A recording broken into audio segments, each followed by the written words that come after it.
Welcome everybody to the Tomfoolery panel. This is the Shootout panel. This is the second one. I'm the host, Tom. My name is Tomfoolery on YouTube. I go by tomfooleryshow. Currently streaming live on YouTube, Kick, Twitch, and Facebook. We're going to take a second and go around the room, allow everybody to introduce themselves, take 30 seconds to tell everybody who you are, where you're at, and where you're streaming from. Smeth, why don't you go first? I'm Real Smeth on YouTube. On everything, I'm Real Smeth, but mainly YouTube. And currently, I'm making a video about the Destiny report. So I don't want that to be blindsiding you, Destiny. So I just want to... Anything to keep the dream of me being a rapist alive. I fully support you. No, okay? I don't think you're a rapist, but... I'm sure he's super worried about it, Smeth. Whick, go ahead and introduce yourself, sir. WhickTv. You can find me on twitch.com/WhickTv. You can also find me on Kick at WhickTv and YouTube at Wick-TV because someone stole my name. Anyway, there we go. Awesome. BassFZz. Well, that's exactly right. You can call me Zers or Ziku if you want. Been on YouTube for a minute. Talk about relationships, social commentary. That's my deal currently. Thank you. Kidology. I'm Z. I am on YouTube and Twitter under Kidology. I make video essays and I stream all about everything and anything to do with modern society. So primarily relationships. Awesome. Lauren. Hi, I'm Lauren DeLaguna. You can find me on Twitter and YouTube and Instagram. And I do a lot of interviews, but I also do a Judge Judy type show and some like law review type stuff. What is a Judge Judy type show? Like, do you actually litigate stuff? Well, we kind of try to, but we don't want it to be too serious, which is kind of a difficult balance. We want people who actually genuinely dislike each other, but not enough to take it to actual court, which is it's a hard. Jerry Springer? Well, I went to law school, so I'm trying to keep it actually as close to what I see in court as possible, and like let people actually, if they have an issue with somebody or think that they're lying, accuse them of defamation, accuse them of harassment without actually dragging their ass to real court is the goal. Okay, cool. And then Destiny. Hi, I'm Destiny. I talk about politics and philosophy on YouTube and Kick. Sweet. All right. So first, we'll go ahead and go over some of the rules. One, when I speak, please stop talking. I need to be able to moderate. I'll be pretty liberal with interruptions and fights, but when I jump in, I need people to stop talking. If people continue to talk, I will also be liberal with the mute button. Secondly, we have a twist to the panel. It's called the Shootout because each person has their own Shootout pass. Each one of you starts with the pass. Whenever you want to use it, you just yell out Shootout. We'll stop everything. Everybody will be muted, and you pick one other person that you get 3 minutes to have a debate with. It's 3 minutes of playtime. So just yell Shootout, and then we will stop everything and allow the two of you to have a back and forth for 3 minutes. The person that you choose also loses their pass. So when you use your pass, you lose it, and whoever you choose will lose their pass. By the third round, if we've got a lot of passes used, we will put a poll in my chat and allow one person to get one pass back. Outside of that, we will go over each topic. Before we start the topic, we'll allow everybody to do an intro and an outro to each topic. Try to keep it below a minute so that we can get through things quickly. We don't really have hard caps on the panel nor on the topics, so we'll try to allow the content to flow if it's there. Do we have any questions before we start the first topic? Awesome. All right. Topic number 1. Should we discourage sex work? Should people who do sex work be stigmatized? We'll start from the bottom and go up. Destiny, will you go first with your intro, sir? 1 minute. I feel like when it comes to things like sex work, I feel like discouraging or encouraging are strange ways to look at it. I feel like instead we should just have an honest conversation about what the pros and cons of sex work are. If you do sex work and you're young, obviously there's the cons that nudes of you might exist on the internet forever. Some people want to associate with you and you might have some trouble securing jobs in the future, but the pros might be you can make theoretically more money in 2 or 3 years and you'd have the ability to make for the rest of your life. It just really depends. Much like Dare failed because people were unwilling to grapple with the actual pros and cons of drugs and instead thought they could just lie to people about them and discourage them forever. I think that just lying to people and discouraging them about sex work forever and saying it's all horrible and it's all evil is just going to lead more people to it. And it's not a realistic way to confront the problem of maybe people jumping into it too early without being fully recognizing all of the potential cons. Awesome. Thank you, Destiny. Lauren. I agree with a lot of that, but I do want to define sex work, and then because sex work, I wouldn't necessarily include OnlyFans. When I think of sex work, I think of just prostitution. I don't think of pictures online. However, as what Destiny said, as terms of discouraging, when he was talking about having a useful conversation, well, that conversation is legislation. And when we're talking about discouraging sex work, I don't think it should be federally illegal. I think that should be a state by state issue. And however, if I were in a state which would have it on the bill, I would probably vote to outlaw it because I don't think that sex work is a positive thing for society. We hear somebody typing Hey, pretty Whick. loudly right now. Apologies. Fucking piece of shit. Apologies. That mechanical keyboard. Yes, I Or, usually have to talk on Discord, but because we're not, and you guys can just hear me type. Did you have anything else, Lauren? No? All right. Kidology. No, I don't think we should discourage sex work. I think the only reason why we are obsessing over it now is because we are conflating sex work, prostitution with OnlyFans. And I think the only reason we care about it now is because women have greater autonomy over their financial means via OnlyFans. And suddenly this is quite petrifying for men specifically. And they are obsessing over it far too incessantly and to their detriment. I think in terms of sex work, it hasn't necessarily changed greatly in terms of numbers. It ranges from about 0.1% to 2% in the Western world, which is not a significant amount of people. I think we need to change the socio-economy in order to better accommodate women who are prostitutes, the majority of whom are single mothers with children to support.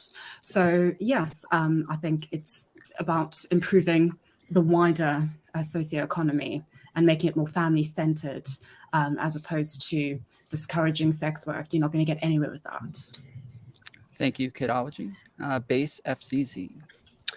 Yeah, I think that sex work should absolutely be discouraged. However, I would say that I don't think that any young lady or even young men that participate should be mistreated as a person. However, I do think that the profession, if you can call it that, should be discouraged from people. I don't think that it's a good path for the person themselves, nor do I think that it's going to give us any great boon in society. So as far as their mistreatment, should it be stigmatized? I would say yes. I do think people should have the right and ability to discount relationships with these people.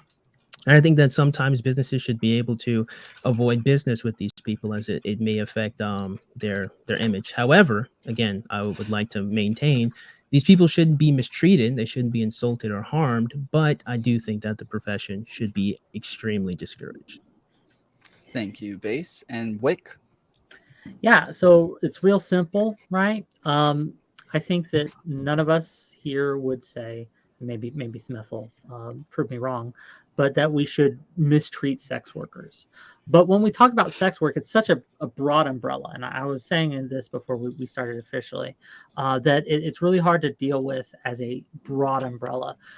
Prostitution is in walking the streets. Yes, I would discourage that. But OnlyFans, not necessarily, right? I would consider both types of sex work, but I think society, I'm going to set the legal. I'm sorry, Lauren, but the legal side doesn't interest me as much because I think that we can culturally and societally influence these things without using the law, and that in many cases we should. And so I think while I would discourage things like prostitution as in street walking and things like that, I don't have that same prescription for things like OnlyFans. So yeah, it really depends what you mean by sex work. That's my intro. All right. And Smeth.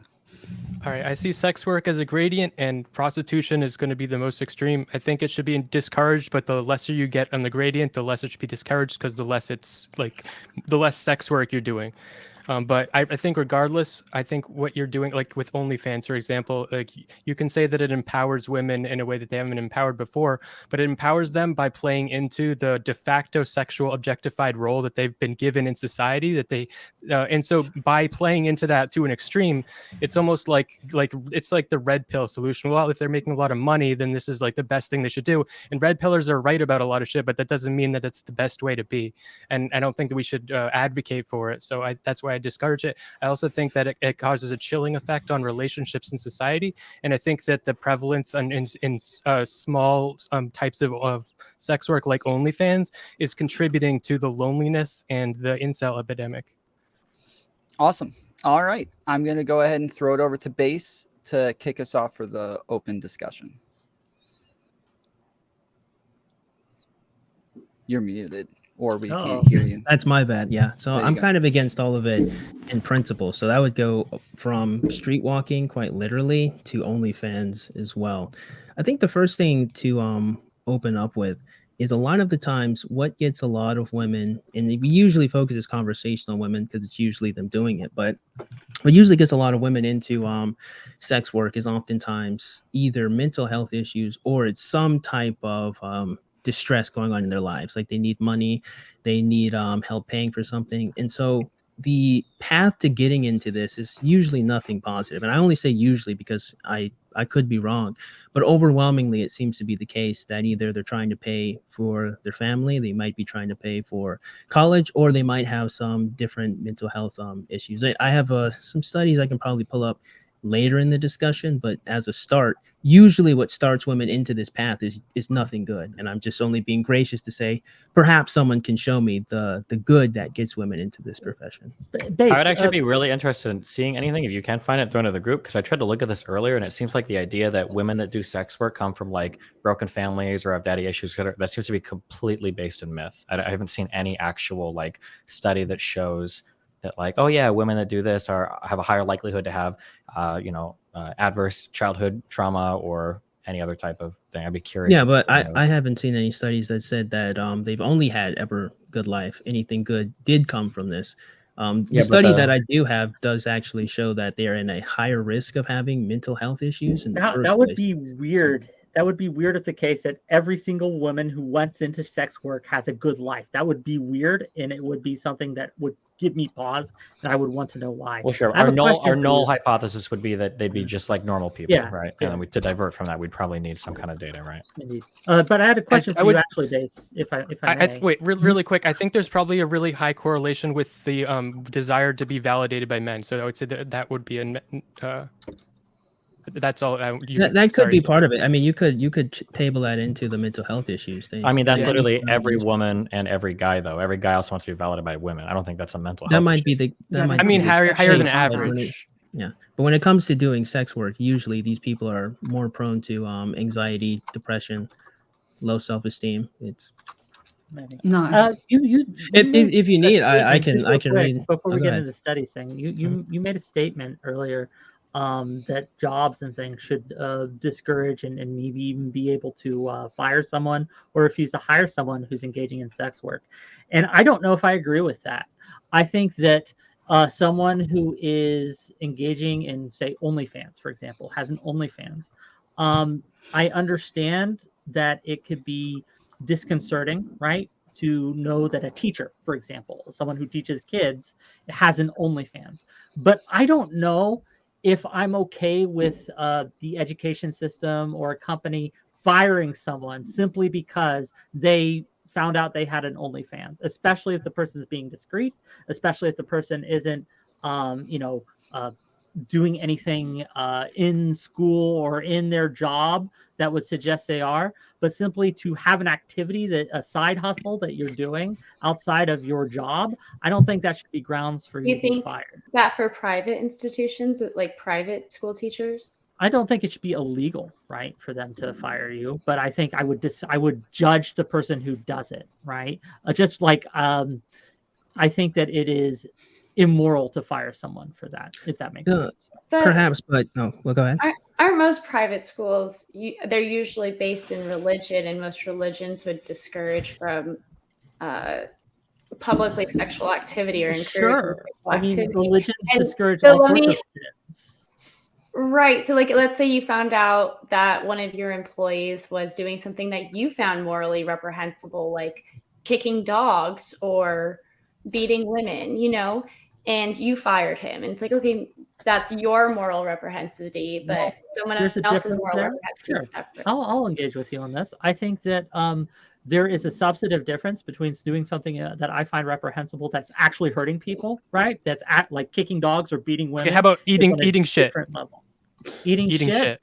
Yeah, Uh, because that would be offensive. like- It would be like if you knew someone around you was eating shit, then you'd be like, you'd Eating look shit. at them different. Yes, I right? would, but I don't think I would fire them or be comfortable firing them. I would Well- I would probably want to get them help and bring them to someone that can actually help them. But I think when it comes to the stigmatization of like sex work, nothing really happens in a vacuum, right? You can't really fully separate yourself from the job that you're doing and your character and the image that's going to have on other people. So let's say you are a teacher and you're doing OnlyFans, right? You can't just simply say, well, I do this at home and there's no effect it's going to have on these kids who may find themselves going online and accessing that through like a leak that may happen. Like it might be easy to say, the well, only this is paid reason it would have material, an but effect is leaks- if it does get leaked to the that children. could be the But case. for But the problem example- is you probably shouldn't, just as a first mover, even allow this in the first place. To even allow these students to disrespect their teacher by finding their naked material and then like spreading it to each other. And then you don't want the school to be associated with What if the leak this is negative done view to because begin you with. sent? So what if it wasn't OnlyFans? And if Okay. if your problem with this is that kids can find naked pictures of their teacher, say someone was a teacher and she had a boyfriend who was a real piece of shit and leaked her nudes online that they sent privately one to another, and this is now a thing. Do you think the That teacher wouldn't should be be sex fired work. for It that? happens No, to that my wouldn't be friends. sex work. No, But that Yeah, wouldn't but be it would sex be. work. But though. the It's That the would same be revenge situation, porn. though. Same. But But I the don't think it's problem the It same was is situation. The It's the same. difference is no, it isn't. I'll tell why you why. The kids are difference- seeing naked pictures of their teacher. So you would say literally they're viewing this, right? But the difference is that you've had a breach in trust versus a commodification of sex, right? We're talking but- about like the themes and things that are going on. But that doesn't matter. with this Like profession. objectively, we Well, it have the does same matter, situation. actually. No, wait, no, it doesn't No, it because does. it doesn't matter why No. you do it. If the kids, so you're a teacher, it's not a good. I don't think it's a good situation if you're a teacher. Like I don't think I agree with Whick. You should not be fired for being an OnlyFans worker. Like that seems it probably some way shouldn't be acceptable, or I don't know, it should be illegal. But I don't think if you're a teacher and your students find your nudes and stuff, that's not tenable. Like I think that that's something and it doesn't even matter why. I think that maybe like the school should try to like relocate you to another school or something. But Well, they probably it's- would actually. That's kind of first and foremost. The No. school district usually does do that. But second, it still doesn't change the fact that when you look at the profession, like you're not just having nudes leaked of you, of which like again a breach in trust. This is a profession that you're going into, which can encourage other people to also follow behind you or encourage, you would say, disrespect, and that's an avenue that shouldn't really be allowed to teenagers for their teacher in the first place. That's what I would say. I would say that I just do not see, right, the distinction you're trying to make between these two situations. well, I again, understand that money is in the commodification, and maybe being an example is important to you, but I do not think, right, that simply we talked about destigmatization. That's the whole topic here, right? I do not think that someone deciding to make an OnlyFans and keeping and using every effort to keep that private should be stigmatized. If that's why a are they choice, keeping it private though? If there isn't a because stigmatization, just like a lot of other activities, if people find out you do it, right, they're going to look at you differently. It might Well, not exactly. be morally wrong to do it. Okay, no, but the thing is, so let's say that you are at school. It's just we are open about this, and it's part of society. this is the chilling effect I was talking about, and someone just messaged me about this because they were watching it. But it would mean that like young teens, especially young teens, like people with young bodies, they would see their body like a cash cow, and you know that your friend is a sex worker, OnlyFans person, and now you had a crush on them and you wanted to have a relationship with them, but now that you see their sexuality and their sexual attention as a transactional thing, the way you're going to go about their sexual attention or in the way that relationship might look in the long run is a totally different thing. It would totally devalue all your other relationships. Yeah, but I think we have to engage with reality at some point. The reality is, if you are a woman, you can sell your body. No matter how you try to sugarcoat that to kids, like that is a reality that has probably been in existence since cavemen were trading stones. That might be the case, so but we discourage negative things. I'm just saying that to pretend that we are never going to talk about it, or like we don't want kids to ever see that, like that is a reality. And that argument, not to say that anybody here would make that argument necessarily, but like some people will stretch that argument all the way to school is just a training ground for capitalism. Students are taught that they need to sit in one place for 8 hours a day and work on homework, just like they'll be working in an office like a good little drone when they grow up. I don't think it's a compelling argument to say if a kid sees something, their brain is automatically fried. I think that the argument needs to be what I said at the beginning. You have to teach the pros and the cons rather than thinking you can turn a blind eye to something when the internet is out here and everybody can see the reality of things.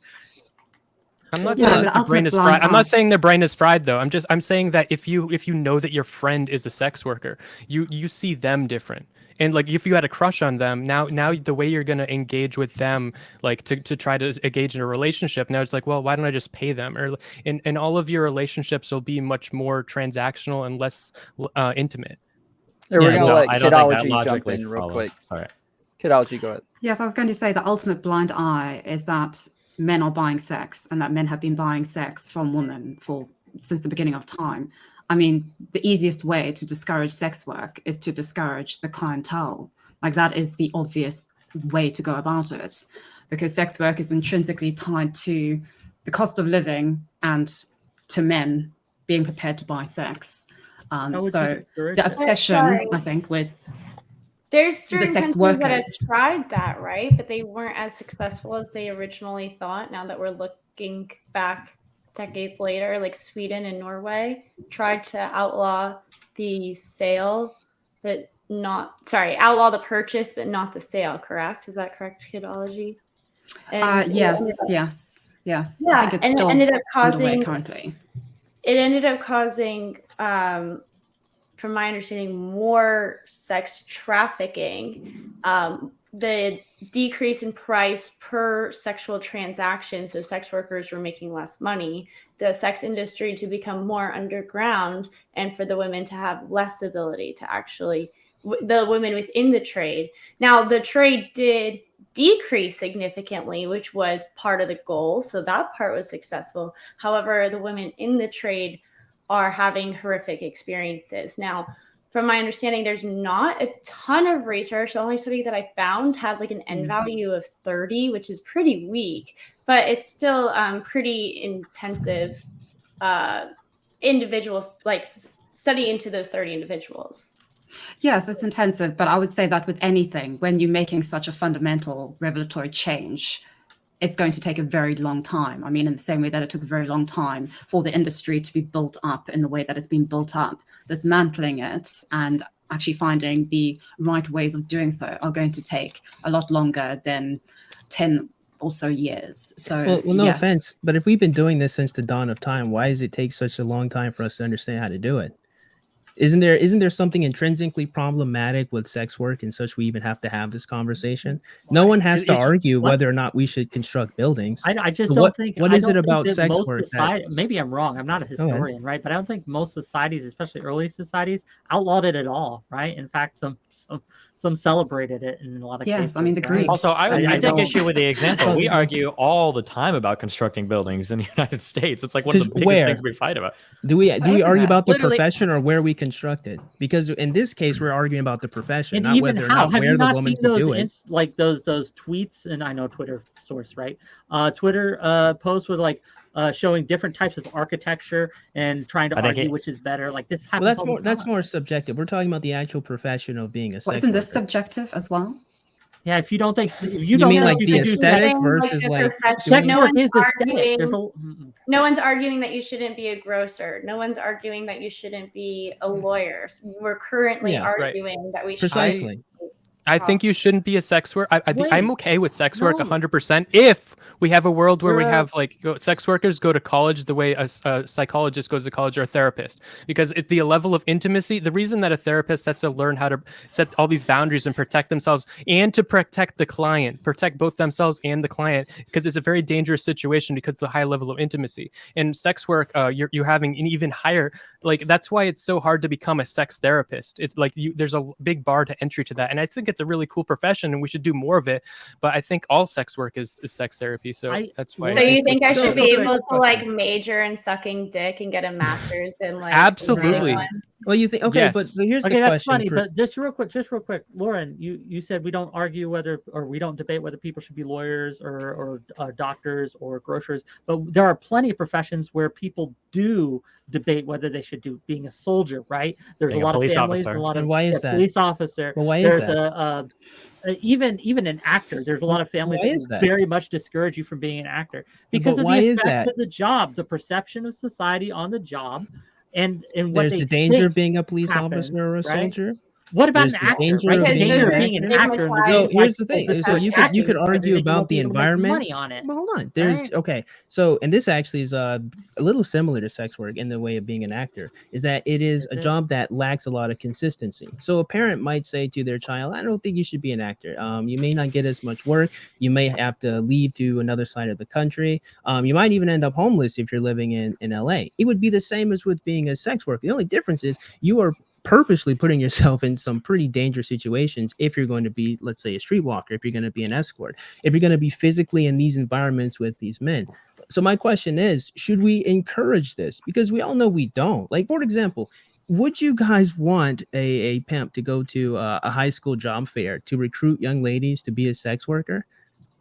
No, I think but I can we could assume probably think not, of a right? lot of people in real jobs that we wouldn't want going to like high schools to do fairs. Like, But we don't. People This have is a wait, hold really- on. This is A a lot of really people good don't place to military point out, like recruiters there's a go into threshold, either, there's a right? threshold being crossed right now where now the sex work is isolated to an app that all like kids can have on their phone. And so like the awareness that I can do this right now, I have a body that's in high demand, just that being having a phone now Hold makes on. you like that's going to be like the guys at the job fair now. But there's a bit of a problem here, right? Because we've also made a little bit of an assumption that if a woman goes into sex work, she'll even be successful to begin with. She actually might not, even on OnlyFans. Only a few amount of ladies actually. Hey, find I'm on your success side. there. Don't bulldoze my point. That's the best point that's come up yet. No, I'm with the you. fact that if it's We're on our working phone, together. the fact that it's We're the working fact together that is it's, what I'm you're saying. just like the fact that it's on everybody's phone means Mhm. means that the pimp is now at the job fair. The pimp is now in every single kid's phone. The pimp that's at the job fair, they all have access to this career and awareness of this and aware of the demand for that. And the fact that children are aware of the demand for their bodies makes the prospect of having young relationships seem like a loss of value too. Yeah, Because I was they're going to working- maximize the value that they can get out of their body. I The don't only think problem children is they make may decisions not like be able this. to. Sure, but they also- could. Well, that's not. Perhaps That's. I they mean, could, children but- like can barely grasp the concept of student loans. I don't think a child is going to be like, I shouldn't enter any relationships because I can monetize my body better. I don't think there's any line of logic that connects those Yes, two nobody points. thinks like that. I hope that you're right. Well, Well, I mean, actually, even I normal think sex workers will have like, yeah, he's right. like there's never been like, well, maybe, but I find it hard to believe that there's a girl who's like dating a guy and the guy's like, oh, you should send me like pictures of your booty, and she's like, I could, but I could just post it to OnlyFans instead. Sorry, boy, and I'm just not going to send you any like that. I don't think that people's brains work that way. I don't think there's like an opportunity cost to people thinking about like taking nudes or having relationships. Well, I think a lot of OnlyFans workers actually have this issue where like they only have sex for their OnlyFans account, and so then it becomes like a weird thing where, well, I'm gonna have sex with my boyfriend, but we should film it, and then they only ever have sex when that happens. I've heard of people like actual people in real life tell me that. I don't think this happens. If it does It may happen, not that's a be. skill I've issue. definitely think that happens. Well, it definitely does happen to some porn stars. Some porn stars come back home from set and don't want to touch their boyfriend, or their said boyfriend doesn't want to kiss them. He's right. It definitely can have an effect on your relationship. I mean, can have an effect is true, of course, but like will never have sex unless I can film it is I've never heard that. I guess it's possible, but I've never I heard mean, that before. perhaps. I'm a little bit with you. I mean, perhaps. I don't know There is on that one. look, there is a discussion to be had about making people aware of the results that are going to happen or likely to happen if you engage in this kind of thing, even as an OnlyFans model. I think that's a great conversation to have with people, right? Especially young people, saying, hey, if you do go into this kind of work, these are some of the downsides that you will get into, right? Whether it's right or wrong, this is what's likely to happen. But I think that's a different thing than by saying you shouldn't do this, right? I think that's a very different thing. I think that, again, I wouldn't encourage any young person to smoke or drink, but I know that a lot of them are going to, right? Well, And here's I the know a lot of problem them are going to engage that I in that. have. And so I want them, just real quick, and I want them to know the dangers of it, and I want them to know like how to do so responsibly as well. And I think that we could probably stand to have a conversation in schools about if you want to go into sex work, this is how you do it responsibly. All right. I think the first question, well, actually, that'll probably be the last question. The first thing that kind of bothers me about this discussion from everyone else, but I guess Lauren, is the fact that we try to pretend that this is like a neutral thing, like it's just some normal profession that you get into, that you get the same amount of training. For one, it's not. Like, where is the school or institute where you learn how to be a sex worker? I haven't seen it. What is the tuition there? What is the training required the school to is be? the internet. So Google just it. random No, forums. that's the that you groomer. find That's on not a. They're Reddit, not trying to help you. right? They're trying to exploit you. So that's just number one, you're right? Applying, right? Hold on, That's the school. Right? Hold on, we don't have a training for this profession. That's just kind of like just number one. Number two, I noticed again, you guys are not for encouraging it. It seems that you all understand that there is some problem with the profession itself. That's why you say, let them decide. I say, no, that's a bit foolish. You wouldn't just say, oh, wait, let's just let kids do whatever they want. No, you would say, you would look at being a firefighter, you would see its dangers, and you would say, you know what, I don't think I want my child to go into doing something like that. You would highly discourage, if you were a good parent, I would hope, for your child to try to sell drugs or to do any other dangerous profession. If your child is going into an environment you know is dangerous, you do not just say, all right, figure it out. I don't think that it's, you I don't discourage think that, it. I don't think just because you might discourage something, you're trying to link the discouraging of a thing to the thing itself being unethical. And I don't think that necessarily follow. Well, no, because you just brought up firefighter. Being a firefighter is not unethical. I can think of a whole host of jobs that we wouldn't encourage our kids to go into, especially things related to entertainment. Most parents probably would be excited about their kid wanting to be like a musician or an actor for a variety of reasons. We brought this up earlier. I can also think of a number of jobs that people go into that we wouldn't consider unethical, that have no training whatsoever. For instance, the most desired job today among kids in school is being a YouTuber. There is no professional training for being a YouTuber. And there's a lot of exploitation in that too. It used to be MCNs on YouTube. Now it's agencies. It could be other things as well. So I don't think any of the arguments you brought up necessarily make it illegal, or I'm sorry, necessarily make it unethical. I think if we want to talk about it being unethical, then we would have to shift the focus. The first thing I wanted to get across is the lack of encouragement. And you guys seem to not be for encouraging it at all. You want to more or less be laissez-faire and let them decide. I say no, I don't think you should go into the profession from start to finish. I think that you definitely open the door up to, as we all seem to understand, exploitation from multiple different people. But there's also just the philosophy of being said sex worker as well. Informed consent. Just real quick, I don't think you can stop your kid once they are 18. You can't. Well, of course, but you can discourage it. You should not be able to stop them from doing but that's a different conversation, though. Like, no one's asking for authoritarianism. We're saying let's have a logical argument as to why you shouldn't be in the sex work. That we're all for not encouraging it. That might be true, right? I absolutely wouldn't encourage a child to do this, but I recognize that I can't decide once they become an adult whether or not they should. But that would be true no matter what the subject is. Hold on, I will take the encouragement arc. Okay, I'll defend this argument. I'm curious what you would say. You have a 19-year-old girl. She's pretty fucking dumb. College is not for her. She does okay in service jobs, but she's incredibly fucking hot. She likes sending pictures to boyfriends, and she doesn't really care that much about what's online about her, at least right now. She has the potential to go on and make, we'll say, $50,000 a month on OnlyFans, or she can make $35,000 a year at Starbucks. What is your argument against helping this person understand, well, here are the pros and cons of OnlyFans. If you want to do it, go for it. Because informed consent does not just mean how much money you can make and how easy it is to make it. Informed consent. So if you were going to have the education that Bass is alluding to, but I actually articulated that would actually make it safe and would like we would actually have to send them to school to learn how to set boundaries like a therapist, but even on steroids. They'd have to learn how to protect the client from fucking them up and protect themselves from the client. Hold on, wait. Nobody has to. You don't have to go to Mhm. school to like learn how to do informed consent. I don't know what that means. No. I'm okay. You have to. Okay, He means to understand. no, you need no. No, you have to go to school to understand. So if you could just go, you could have you could tell say that people want to. No, I don't. People want to talk to women. So you could just tell all women to just go talk, get men to pay them to talk to them, and they would be therapists. But we want people to go to school to be therapists because they're going to learn how to protect the client and protect themselves because they can fuck themselves up mentally and they fuck the client up mentally. So the informed consent I'm talking about is knowing exactly what's going on psychologically in the interaction. Hold on. Wait. So why is the information. Why would you hold these people to the same responsibilities as therapists? Because I think it's the same. I think it's even more intimate than therapy. I think the Hold reason on, we therapy do those is not things measured by the intimacy, though. Like a massage is very intimate, but you don't need like informed consent to be a massage therapist. I think you would. It's a little bit. Yeah, I think you would actually. A massage. Wait, I don't. A massage therapist is along the lines of. Why did multiple people just say yes to that? No, there's not a huge like informed consent how to do like therapy for massage clients. That's not a thing.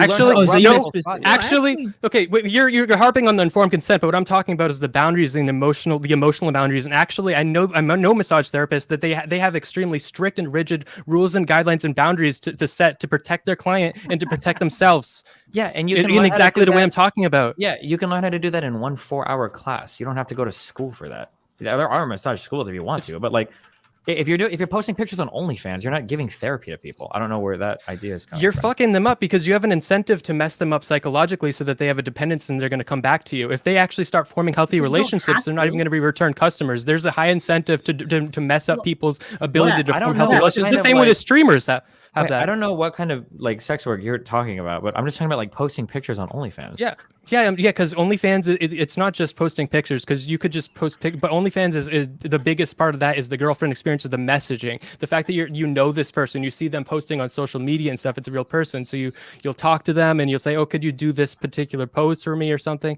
And so that is now an intimate exchange where they see you, they're highly parasocially attached to you. So if you don't know exactly what's going on there psychologically, it's extremely irresponsible, both for them and for you. I don't know I don't know if you think the norm is like these in-depth conversations. I know there are a lot of large OnlyFans creators that do this, but I mean, like, what is if somebody messages you for nudes and they want to jerk off or masturbate while doing it, like if you want to have an informed consent class, I mean, I guess you can take an 8-hour course and you don't need to go to school psychology. For that. And I don't know, you don't need a psychology course for that. Number one.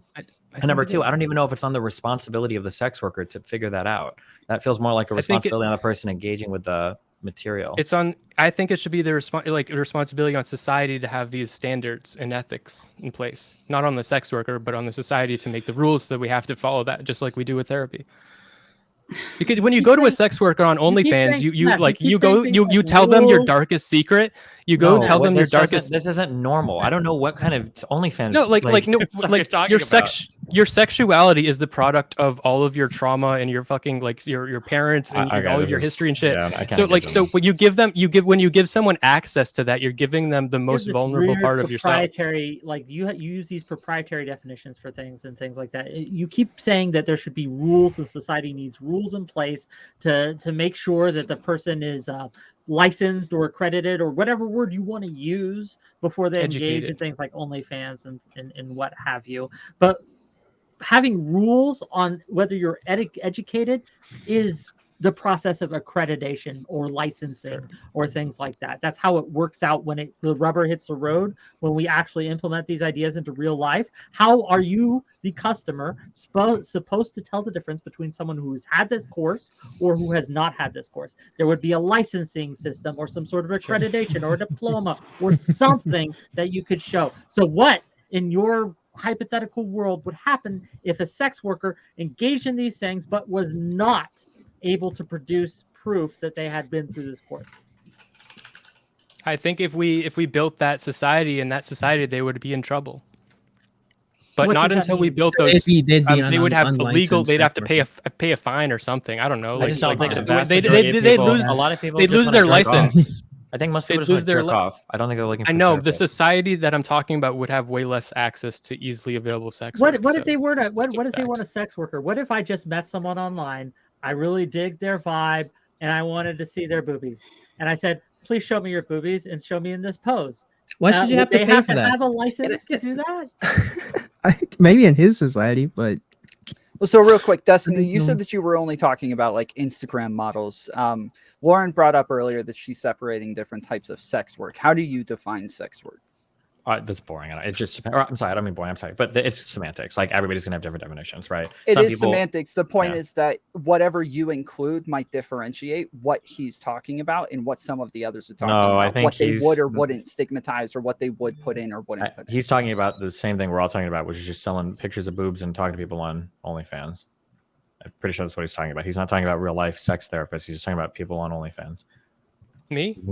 Yeah, Smeth you is, are. yeah. So are you like when we're talking about Yeah.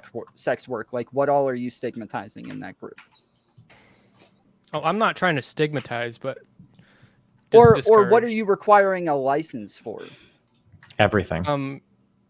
Yeah, it's honestly a hard question. You're right. The place where that line is set is something I would have to Amaranth think need a really hard. license for Twitch? Yes. Okay. Yes. Okay. But I think in the case where you're doing a sexual service where the people are highly parasocially attached to you in a sexual way, I think that's dangerous for them. And I think that like the people that get there's so many dudes that get mad at women for doing this, and I think they're right because it is harmful to some men. Like it makes men like stunted emotionally. Even I think it's a big contributor to the OnlyFans thing. That's not like look. Buyer I mean, not beware, to the okay? to the incel thing. Sure. Buyer beware. Like if in the year of our Lord 2023, you don't realize that the cam girl doesn't actually love you, that's on you. Yeah, that's Yeah, but No, no, but she's- but it's her- entire I don't know what to marketing is tell to you. create that image. for us. It's her job though. Like so, it's her job to make you feel like she loves you. It's like this is like saying I was arguing with this someone. is not true. This is not the normal sex work. You have a very, That- very, that very is weird view of pretty like normal, Destiny. No, it's Especially on OnlyFans. absolutely Like if not. you look at their No. advertising and you look at the way they speak to these men, it is pretty normal that no, they're it's trying not to normal develop that they're some trying to type of make them relationship. love you. That's not true. Even if it's not love, they want to create some type of pseudo relationship. They tell them sweet nothings. They tell them this is Yeah. for your eyes only. They try to make them feel special. It is a part of the business model of OnlyFans. I think we should all go spend 2 hours surfing OnlyFans accounts. I don't know what the fuck accounts you guys I look at. have. There are I've some- done I it. don't Hey, need I've to done surf it. 2 hours. There I've are already done some it. that have Henceforth, why I'm saying what I'm saying. There are Is some they that are do, trying to create these parasocial relationships with these young men. Yeah, there are some that do GFE, but it's not the norm. I don't think the largest creators do this. Because That's like a they don't have subset. the time to do that. Number one, they're the largest creators. But first of all, like we can't even judge OnlyFans by the largest one. That's like an apex fallacy. If we look at it from a whole, if we look at all the advertisement the girls are doing, if we're looking at the posts the girls are sending, if we're looking at the conversations they're having, they're trying to build a relationship with these young men. They're trying to get these dudes attached to them so they stay and they become longtime subscribers. Just like any That's would that's to a factual. customer. That's called customer relationships, right? And You that be the build case. a relationship with What your Smeth customer. is saying, and he's got a great point, that the type of business that we're doing is dangerous because we're playing with the mental state of some already otherwise lonely and sometimes fractured people. It's probably not something you should be playing with without full knowledge and understanding of how you're affecting your clientele. Sure, just like as for a test. example, Well, as a test, well, as go a test, ahead. would you As a test. so would you say that like all women that are like flirty bartenders or servers that is equally unethical, or rather it's in the same vein as being unethical? No, Not well, it really, depends. no. It depends how much their job relies on that. So if they make all if their you're a tips by bartender doing as that, a woman, or if you're a server, your No. job definitely relies on you being flirty. Yes, sure, absolutely. sure, But you that don't they have to- are. actually, Yes, but you don't have that to is be. the It's not a same. requirement. No, it's not a requirement to be Yeah, flirty but as it's a not a bartender. requirement. But it's the same. If If you if wanna they're make doing that more as the money, main you way to make will. the money, because they get the. I used to teach at a paint bar, and I would flirt with these middle-aged women, and I would say I was definitely bordering sex work when I did that. You know, like. No. Perhaps We got even about 5 no, minutes that's, left. you're playing hard and If we're- loose on that stop, one. stop. If we are going to say that a flirty bartender or a flirty waitress is bordering sex work, Yeah, come then on. maybe we do need to have a conversation for what fucking sex work is, because that's We not do. sex No, It's yeah. not this. It's not as much sex work as posting pictures, and then that's not as much sex work No, as to like putting directly your respond, getting someone put their dick in you. But yeah, but if I directly respond to you, Destiny, I would say no. Bartending is bartending. Like if you're a flirty person, that might accent it, that might help you. But the profession you're in is to tend. Like you're either gonna get a tip or you're not. You can be as flirty as you want. You're not gonna get a tip. Sure. However, the subscription into into OnlyFans is to be sexual. I'm just saying that all the same issues that you run into in like OnlyFans, you absolutely run into as a waitress, server, or as a bartender. I can speak from firsthand experience. I work alongside these people that like you'll have people that are stalkers that become obsessed with you and become in love with you. I could be consistent and say they shouldn't be flirtatious as well. Now what? Okay, then that's fine. I'm just making sure you're consistent. There you go. No, it's not fine. It's stupid. It's well, yeah, like, of course. You can feel that way about it, but I mean, just like that we are constraining our emotions so much in our human interactions. Flirting and being personable is part of being human, and interacting with people on the honestly, street, I would the go line, and this idea this? that we can't like what. This may be a little bit of a tangent, right? But when people complain that I was at the grocery store in line and someone talked to me, how dare they, right? I hear that from time to time. I think I had to take out my wallet and give them money for their sex work. Like, we're really, no, I'm talking with another customer, right? I think we're really like constraining the ways that humans just interact in a way that is harmful. But that's a bit different though, right? Because there's a difference between me paying a woman to pretend to be into me versus a woman being into me. The mutual exchange of me and her having a relationship is not the same as me paying.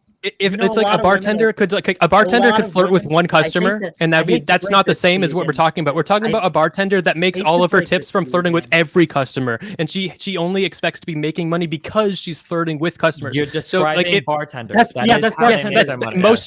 Most bartenders, most female bartenders in most places, but that's not how it has to be. And that's kind of fine. It's to some extent, and I think that the OnlyFans thing is kind of fine. But I think that but like kind of like what Bass was saying, but it's not exactly what the core of bartending is. So they don't actually have to rely on that. And I don't think if women have to rely on that, it's kind of dystopian that like women, in order to do the same job as a man, they have to do it but flirt and like be sexual. That's a dystopian world. I don't want to live in that world. I would say the men are like really bartenders are, depending on where you go, depending on like where you're hanging out at, like bartenders are going to be some of the most friendly / flirty people you'll run into, whether it's guys with girls or girls with guys, or like this is what bartenders are. They tend to be the most attractive people in a given fucking place. They tend to be incredibly pro-social.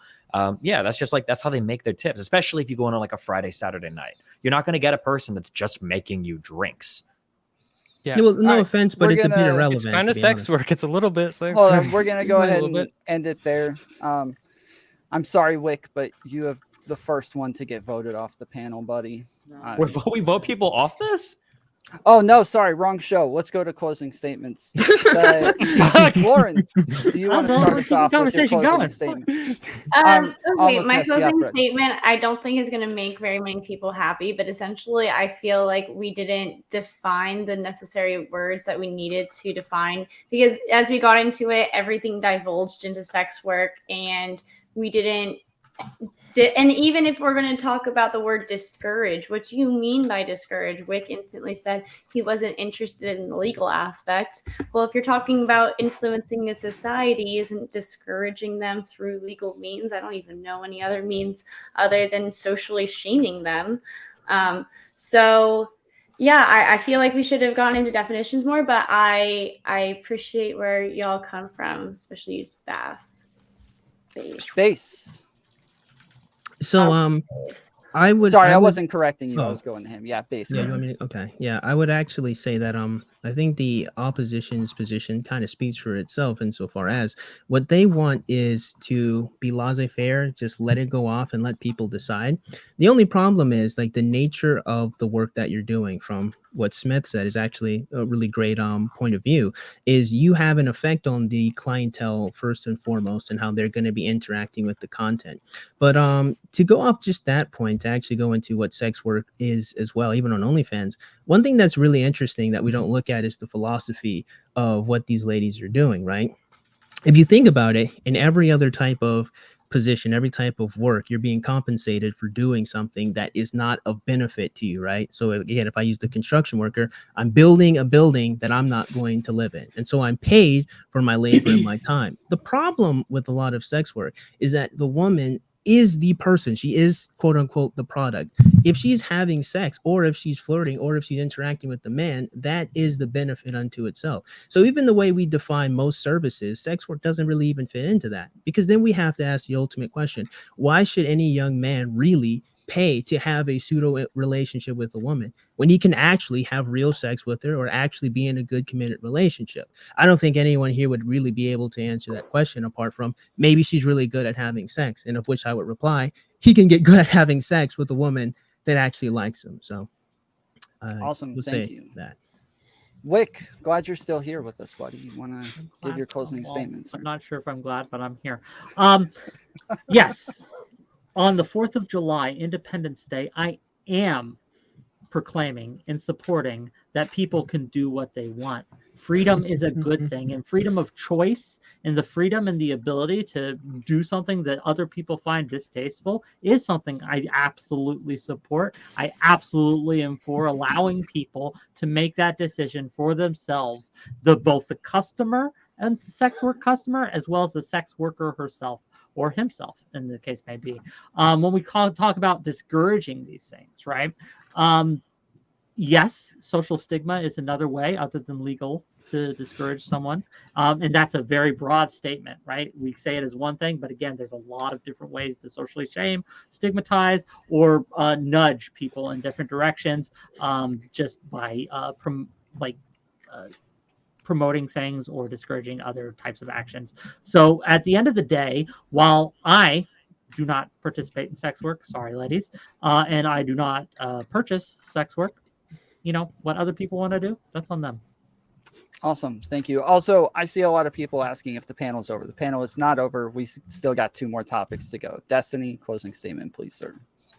Yeah, I'm not even sure what we all think sex work is. It seems like we're working on some really different definitions. I fully agree with Smeth that in the world where the average sex worker is entertaining like all of the therapeutic needs that a man has, she probably should need more qualifications. But I don't know if that maps on to the average OnlyFans girl that just posts pictures of her butt on her OnlyFans. Yeah, my position is unchanged from the beginning. All right, Smith. All right. I think that I don't think you're fulfilling all the needs. They're fulfilling all needs. I think they're poorly. I think men go to these women with needs that they don't even understand they have. And if like a lot of sex workers will just end up causing you to get more fucked up. And I just think it's irresponsible and dangerous. But I'm also very pro freedom. It's a very dangerous and vulnerable and turbulent thing to engage with, and I don't think we should make it illegal, but I don't think we should encourage it. And the boundary there that I have is with like OnlyFans being an app that like all like teenagers can have on their phone and shit like that. Now that's the thing, encouraging past the point which we should be discouraging. I think by taking it, if we got rid of OnlyFans, just everything's like so much better. Like Smith, is it true that you actually do porn? I've made porn for free, and I got like twice people paid me like $100 for nudes. You felt like you needed training for that? I didn't really have any kind of conversation with them, but they wanted me to, but I didn't.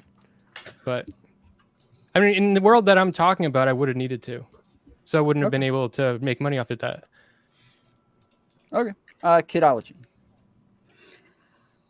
Yes, this was a very unamusing conversation between the 3 at the top, Smith, Whick, and BassFZz, but I guess thank you anyway. I think far too much attention is paid to the sex workers as opposed to, I think, the most important demographic, which is their clientele. In answer to Smeth about sort of qualifications in sex work and sort of defining sex work, there are, at least in the UK, individuals who are sex therapists who charge at the moment $2,500 for one session at a time with them. If you're going to get any man to average man, especially young men, to pay that kind of money, you're barking up the wrong tree. I think that morality ultimately doesn't pay the bills, and morality is really not about the kind of escapism which most men go to OnlyFans for. It's really not that deep, I don't think. So I think we're just focusing on the wrong subjects in terms of the question as to should we discourage sex work. And I think ultimately we should care more about the wider socioeconomy and also about why women are going into sex work. The main reason being is that, at least with prostitution, they're single mothers with kids and they don't have any interfamilial connections primarily, at least based on recent data. So yeah, I think the conversation was disappointing. Well, you were I here agree. too. That's a good conversation to have. We didn't have it. Hopefully you won't be disappointed with the next one. So the next topic is, are incels oppressed / marginalized, and what should we do to help them? People like Jordan Peterson have argued that we should have government programs to give men girlfriends, and some people say that they just need to try harder and that there's nothing systemic holding them back whatsoever.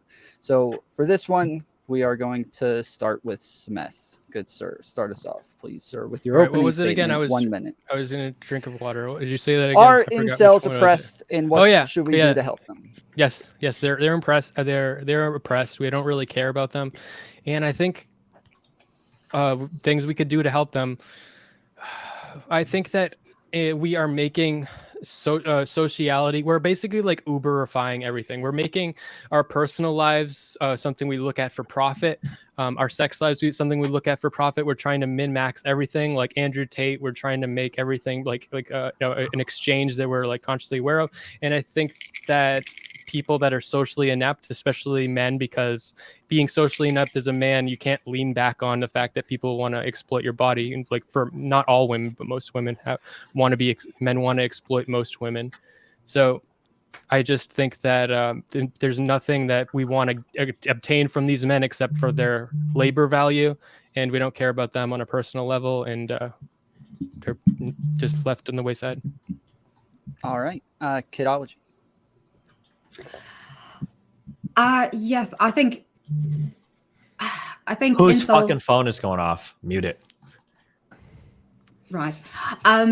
I do think that incels are oppressed and marginalized, but I think that we really have a great misunderstanding about the actual demographics of incels and actually ultimately what we can do to help them. And I also think that we are riding a fine line between saying, yes, that incels are marginalized and oppressed, and then on the other hand, using that to validate a lot of the sort of victimhood complex, which they take on, at least the most vocal ones, the most overt ones, and also their lack of taking responsibility for, I think, especially their mental health. But I do think that mental health services need to do a lot better in terms of helping incels, and that ultimately going online and having their sentiments of being perpetual victims of modern woman by people who are making a lot of money off this demographic is not helping in the least. Cool. Destiny. I think that people make a mistake when they say like oppressed is the same as has a shitty time. I think that I don't think incels are oppressed. I don't think that ugly people are oppressed, because that implies there's some like external group that's like applying pressure or exploiting them. I think that it just sucks if you lack the social skills to find a significant other, or to talk to, in the case of incel men, to talk to women. That sucks, but I don't know there's like an active campaign of oppression against these people, like institutional or implicit or otherwise. All right, Whick. So yeah, I think that while I may not go so far as to say oppressed, I would say that they face some systemic issues. Therapy, for one, a lot of therapists will refuse to see incels, especially female therapists. They just won't work with them at all, which limits the access that incels have towards what they need to help them, which is therapy. Therapy itself seems to not to have much of an effect on incels as well, likely for that reason as well as others. There's also a lot of overlap between neurodivergency and inceldom. There is a huge kind of a Venn diagram where these things combine. It absolutely is a marginalized group. Like, we don't use incel as an insult for nothing, right? Like, we use it all the time. It is very much a stigmatized group. It's something where you are not welcome in a lot of communities if you identify yourself as one, and for good reason in certain cases, right? These people need our help. Life has failed them, and they have made some poor choices in some cases. What that help looks like, I don't think the government should do programs or assign girlfriends or anything, but I do think there needs to be at least a societal effort to help these young men, because it's a problem, and it's a problem for all of us. All right, thank you, Whick. Bass. So I think I do agree with a few of the people here that I would never use the word oppression for incels. I don't think they're oppressed, but they are certainly a marginalized group. As Wick said, you can use it as an insult. You can even end the conversation of any legitimate grievance you may have in any tough time you've had with dating or relationships by saying, "Oh, don't act like an incel." I mean, from that point alone, if people are just afraid to even voice their frustrations or even talk about how they feel, at least they be compared to like someone that's a killer, or be compared to someone that is unhygienic, who is ugly, otherwise unpleasant, then I would say absolutely they're definitely marginalized people. As far as helping them is concerned, I think helping them comes in two ways. One, the incel has to help himself at first, but the other half has to come from the other half of our species, which is going to be some young ladies are going to have to work with some of these young men to table their expectations. I think everyone has to do something to solve this problem. So Thank you, sir. And then Lauren. Yeah. Many people already got into it, the oppression marginalization issue. Yeah, obviously there's no laws oppressing people just because they're incels. However, they're marginalized in communities. They lack social skills. It's a really odd phenomenon that you come into the technological age, especially when you see apps like Tinder and other dating apps where women are frequently finding matches no matter what they look like, whereas men, a large percentage of them never get any matches whatsoever, and it's about 5 to 10% of the men who are getting 95% of the women. So there is definitely an issue with these people being marginalized, as opposed to how do we help them. I think a lot of the a lot of that has to do with technology. It's kind of like, once the genie's out of the bottle, how do you go back type thing. But I guess a lot of that would just have to be with being honest with them about what is causing them to not be sexually attractive to women, and working on the issues in society which are making men not very sexually attractive. In my opinion, and it is backed by research, but I have heard other people disagree, that it is lack of testosterone, and working on your masculinity can help. All right, thank you. Nobody's used their shootout yet, just to let you guys know. Those are there so that if you want to have a back and forth with somebody without any interruptions, that's there so you have 3 minutes uninterrupted with that person. Like I said, currently nobody's used them, but that's okay. We're going to go ahead and kick it over to Smeth. You seem to have the most disagreements with people, so we'll let you start it off. Well, there's something that I think nobody's mentioned that I think is on my mind. I think you're probably all gonna fucking disagree with me based on the last conversation, but I think that we really are, like, I think incels and incel adjacent, just lonely, isolated people, like women and men, but like incels are the men. they're like the driving factor of a lot of, especially entertainment economy, like and streaming and shit. They're like the proportion of people that are members of streaming audiences that are incels is greatly way higher than the number of people that are incels in any other type of place. Like people at the fucking grocery store, and like they're online, they're watching ads, and I don't think we want to help them. We got red pill people telling them what to do. We got fucking blue pill people telling them what to do. I don't think anybody's actually trying to help them. We're all just exploiting them like a resource for their attention, and we're trying to get money from them. Mm-hmm. I think one thing I find really interesting about the conversation with dating is how we oftentimes always frame the conversation that the young man here has done something wrong. But I find that really interesting because there's a other half of our species that also seems to be having a tough time having relationships. So my question is for all of you guys, why do we always frame the incel problem as something like they have to do specifically, like outside of anything else? Because men are the one that are more miserable when they're single versus women. Also, because women aren't having trouble getting laid. Men are the ones that are the incels. All right, so women aren't having trouble getting laid, and you say what, Destiny? You say that women are what now? Women tend to be a bit happier single than men. All right, so even if that were the case, why are we still dismissing these young men needing help? And I don't think anybody's dismissing them needing help. No, It was just not a question of where dismissing. should the help come from? Should it come from the men and they're trying to like improve themselves, or should there be charity from the women? all right, so what exactly should the young men do in order to improve their position with women?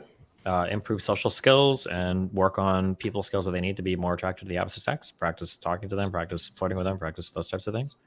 And why do you think that but hold on, women. hold on, why do you Stop think the watching incel streams. hasn't already come to these conclusions? What? Well, it's, in my opinion, like being good with women is easy in the same way that like losing fat is easy. Like I think we all know what to do. It's just really hard to do it, right? So you're saying like, that it's simple. Yes.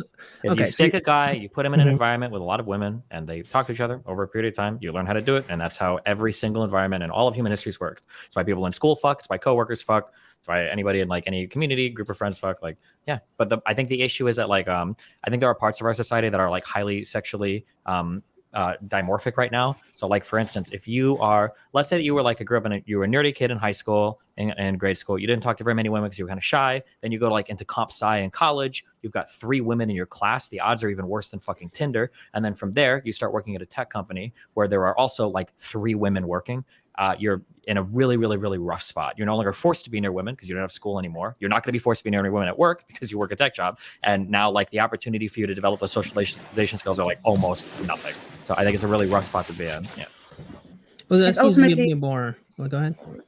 So I was going to, in answer to your question, I was going to say that in terms of both incels and the wider society, it's laziness and fear. It's so much easier to just blame either incels for their problems, or it's so much easier for incels to blame women and society and feminism for their problems and to not do anything. It's the same with like the obesity epidemic. It's far easier to just blame everything else rather than actually do the work and take responsibility yourself. And it's also very scary. It's scary to interact with people. It's scary to interact with incels. It's human nature, unfortunately. I don't think it has. You're doing the person. Assigning blame. I don't think it has to do with assigning blame. So you're saying that the incels blame the women, everybody who is looking at the incel problem blame the incels themselves and say that they have to fix it. But it has to do with the person who has the problem. It doesn't matter who's at fault. Society in general is probably at fault. Technology, just the way the world has developed. No in particular person or group of individuals is at fault.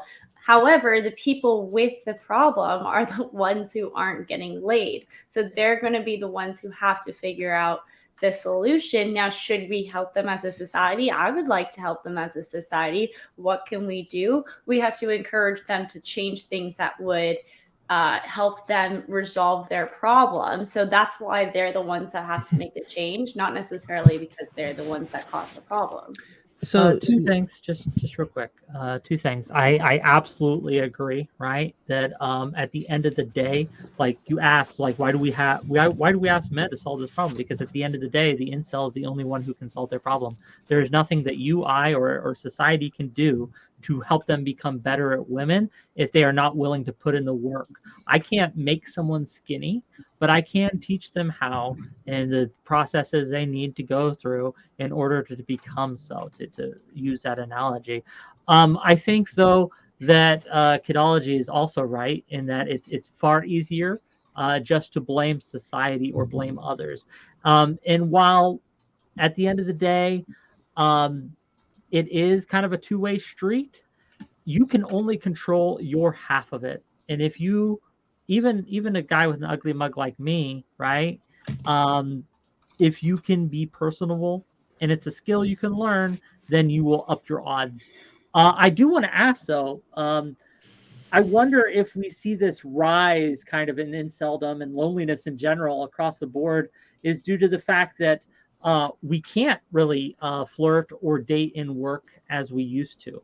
That is highly discouraged these days for probably good reasons. And two, a lot of the communal infrastructure that we've had is just not there anymore or not used anymore. No one's going to church anymore. No one's going to the mall anymore. We're all isolated inside all the time. And I think that almost more than anything else is making it so that young men aren't learning how to socialize with women like they would have when I was growing up. Definitely. And I think the worst part is dating apps, because dating apps ultimately cater to men as visual creatures. And so women go onto dating apps and they have to play this game, which really in real life, in terms of attraction, women don't play. Women don't find men like physically attractive, like from the get-go. It takes a long time, usually building over friendship, over like a lot of communication. No, I fundamentally disagree. So yeah, well, can I just, it's not ultimately in the favor of men, even though ironically it was created for men, specifically for wealthy men to hook up. And so incels really need to get off of these dating apps, specifically Tinder, and get off this obsession, this really brain dead obsession with statistics from OkCupid and Tinder about looks and about attraction, because it isn't helping them. And it most definitely isn't helping women in terms of finding the men who they desire. I think Tinder is awesome. I think we need to stop demonizing Tinder. No, Tinder is awful. People blaming Tinder. It's like people saying that like Magnum condoms suck because like most guys like can't fit into the Magnum condom. Just don't buy the Magnum condom. Nobody's forcing anybody to use Tinder if you don't want to. I don't know why people run onto Tinder where the ratios are. It's like, what is it, like 80% women? No, it's even, or I'm sorry, 80%. No, it's even more less than that. It's like five. It's like five. Yeah, it's like 5 to 1, right? So of course your odds there are going to be really, really, really bad. And then a lot of women on Tinder aren't even really meeting guys there anyway. Sometimes because they're too shy to meet, or they'll only swipe a little bit and then log off. Like, don't blame Tinder. There are a lot of guys who work tech jobs and don't meet women anywhere, and Tinder is literally their only outlet. And sometimes for them it does work. I got lots of because I used to do this thing where I got lots of emails from people like, "Hey, I work a tech job. I don't go out anywhere. I live in San Francisco. I met a few girls off of Tinder, and it actually worked for me." So I don't know why people are so relentless to shit on Tinder. If Tinder doesn't work for you, just don't use it. That doesn't mean we have to demonize it and blame all the other problems. Like if you get rid of Tinder, it doesn't magically fix any of the problems we talked about. Not a single issue that we talked about goes away if we get rid of Tinder. It's all still the exact same. Except the issue would be the issue with whatever with Destiny on this. I think he's just wrong here. Well, I would agree, right, that we should absolutely. Is that how this works? I just say shootout and then I go. I don't know. Yeah, you want. Well, we respected it. Yeah. Oh, okay. I don't know. Is that what you want? I'm doing it. I keep saying it. Like I didn't hear you say Eddie. I heard you say you wanted to talk to Destiny. Okay, yeah, go ahead. Shootout. You and Destiny. Whatever. 3 minutes. Okay, fair enough. So I think that while you're right, Tinder isn't the sole factor at play. I think Tinder and companies like that absolutely incentivize people to get on them in a way that is unhealthy. And while we can't blame them entirely for doing this, they want to make money, we can point to it as kind of like an empty calorie effect, that it is advertised as a way to meet women when in reality it does not work for most men, or at least doesn't work as it's advertised. And I think that's very harmful. I think that we should put some blame on Tinder for this, and on companies like Tinder, because they are misrepresenting their product, and they are creating their product to be addictive and draw people in and get you stuck there. And I think that's no. I mean, like most people, if you put in a little bit of work, can meet at least one person on Tinder. That's easily possible. I think it's totally fine to advertise it that way. There's a lot of guys who wouldn't meet girls otherwise who are able to meet girls on Tinder. I think it's totally fine. The app does exactly what it is supposed to do. Now, do men have trouble because there's a lot more men than women? Yeah, sure. But that's not a reason to demonize the product. And again, to reiterate the point I said before, if we get rid of Tinder, it doesn't fix or solve a single one of the problems that we were talking about before. It just makes the people that benefit from Tinder worse off. I actually disagree. Again, speaking of Tinder, not as Tinder specifically, but all. Wait, which thing do you disagree with? Bumble, the fact that if we got rid of it, that we would see no change. I don't think what that's would true at all. improve if we got rid of Tinder? We would have so a lot of the times, that, especially young people that I've talked to, they go into Tinder instead of, not in addition to. So instead of going out and trying to meet women and interact with people in real life, they do so on Tinder. I disagree. As I don't think this happens. I think that totally it absolutely happens. No, if a guy gets invited to, I don't think there's ever been a time where a high school college kid is like, "Oh, I got invited to a party. I think I'm just going to swipe Tinder instead." I'm talking what are we after high school. So after people get out of their house, go away from home, whether they go to college or in the workplace and these things, like I think that a lot of them use Tinder as a substitute for going out, right? Yeah, but like let's say that we get rid of Tinder. Are all these tech guys going to start like going out to the bar to find women? No, they're going to sit on Discord and play League of Legends. Not insignificant portion would actually. I think a not insignificant portion would, again, because they don't have that kind of false hope that these dating apps are giving them. I don't think anybody. No. I disagree. I'm disagreeing. Every single thing you say, I disagree. You say false hope. I feel like I hear relentlessly people shit on Tinder these days. Is there really a whole bunch of? I feel like the common thing I hear is Tinder is hopeless. I can never find anyone on Tinder. Where's all the false hope at? I totally disagree that if you knock out Tinder, that all of a sudden you're gonna be like, well, fuck, I can't swipe on Tinder anymore. I'm gonna go to the bar and try to raise up some chicks, or I'm gonna go down to the club and like dance a little bit. Like I just totally disagree. I don't think that's happening. And if it is happening, then just tell people don't be a retard and wait for Tinder to get banned. Go do it now. There's no reason to wait. Just go do the rizzing if you're capable of doing it. Why would you wait for the app to get banned? Because these apps, again, they're not like this passive thing that doesn't actually have an incentive to ensnare these young men. What is like the incentive? This false hope, right, that we're talking about is Tinder advertising and these other sites advertising themselves. Bro, I'm gonna be honest with you. This is how you do it in the modern I love society. sex. I hook up a lot. I don't think I've ever seen an advertisement for Tinder in my life. Where are all these Tinder ads at? I mean, I'm sure they're out there. Everybody's unmuted. Okay. I don't even know where that. I mean, I'm sure there's some out there, but I don't know if I've ever seen an ad for Tinder ever. I'm sure it exists. I've seen the TikToks of people ripping them up. Yeah, but the long and short of it, Tinder has kind of earned the stigma that it has. I think one thing that's really important about a lot of these dating apps in general is the fact that a lot of the men who are successful are funneled up at the top, which means the vast majority of men, not just in ratio as far as like 30 or be like 25 to 75 of men, or maybe even like 40 to 60 on Bumble or even on Hinge. The long and short of it is women funnel up to the same type of men in all of these platforms. This is also seen in OkCupid. I know Kidology wanted to dismiss this, but the reality is a lot of women are trying to date the same type of men on these platforms. And also we have to factor in that there's not enough women on these platforms from start to finish. Even if every single woman paired off, they're still just men who just will not be selected just off just literally the user base. Now, I think one thing that's actually really interesting and important to kind of note is, again, despite the fact that women have all of these options on these dating apps, they still funnel up to the top 10 to 5%. Why is that? Well, I think the answer is found in a lot of different red pill talking spaces. It's because these men are usually more attractive. These men usually have more status. These men usually have more resources.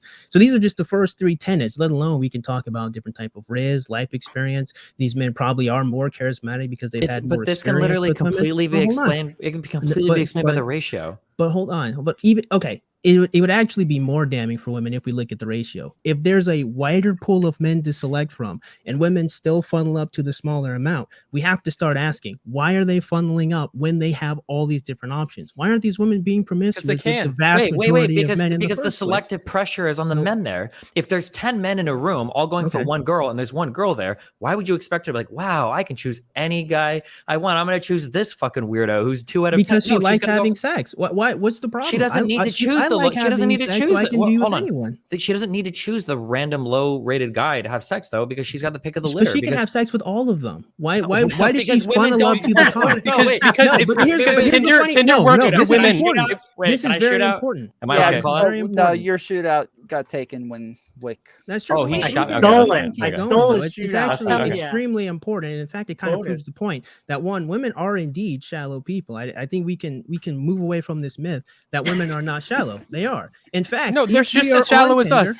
Exactly. No, if we're on Tinder and they're swiping based on looks, based on the profile, they're not asking about the man's Ziku, character or Ziku, virtue. if No, you- hold on. If But they're women not were asking competing about for the you- books that he read. Hold If on, women hold were on, competing for hold you and you on. had the same option, you Yeah, would do if the you same were- thing. Well, hold on. women, It doesn't. why It would wouldn't you matter not if I choose would the do the best same looking thing. one, But the the question most isn't. attractive The one? question isn't would men do the same thing. That's not the question. The fact is women are doing this thing. So it doesn't matter if Okay. men will do it too. But that's women because of aren't the doing ratio, it. like So Destiny that's just what said. we're It's because of talking the about. But situation. here's the problem. It's not just because of the ratio. Because as Destiny just said, they could just leave Tinder. Here's the thing, though. They can leave Tinder and they can still go to the bar, and a similar thing will happen. They will have men try to approach them, and they'll select the men that they want. So again, what are the metrics of which they select men? It's going to be physical attractive on one level. No, If you want to say no. it's not the most No, important, no, then that's because fine. the But to Tinder works pretend for that women that like is a not shopping important- list. Okay, Tinder works for women like a shopping so list. what's on the list? It's inhuman. What's on You're the looking list? at men like men, okay? But when you go to a bar, what are you've the got 5 men attributes on there. these men? You've got 5 men there, and one of them's gonna charm you. But like on Tinder, you can like literally spam like forever, like look at like No, 1,000 men in like an hour, Here's what I and love it's about the literally great like pretending. This is what's interesting. You guys are actually trying to argue with me that women don't find men physically and sexually attractive. And what No, I'm metric do not. they pick or select men? Okay, so you agree with that, right?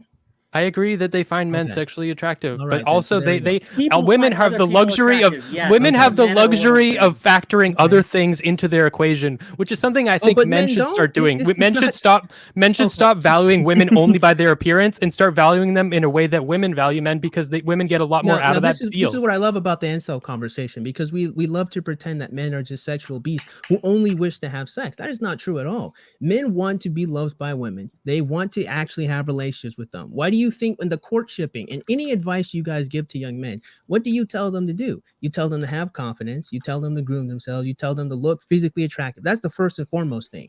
You then go on to tell them that they should have a nice personality. They should be kind-hearted. They should be sweet. They should have chivalry. You tell these men more about their characters and virtue when you give them dating advice. Why would these men do that if they just want to have sex? If anything, would they not be like Destiny and just say, well, maybe you should just be, a sex worker and I'll just pay for it? Why is it that men go the route of trying to earn and court women if they simply just wanted to have sex We with just them? jumped. That was a whole journey through We're like gonna- 4 different topics. Oh, it Yeah, was. we're gonna try to get some other people involved real quick. Kidology, do you have anything you want to add to this?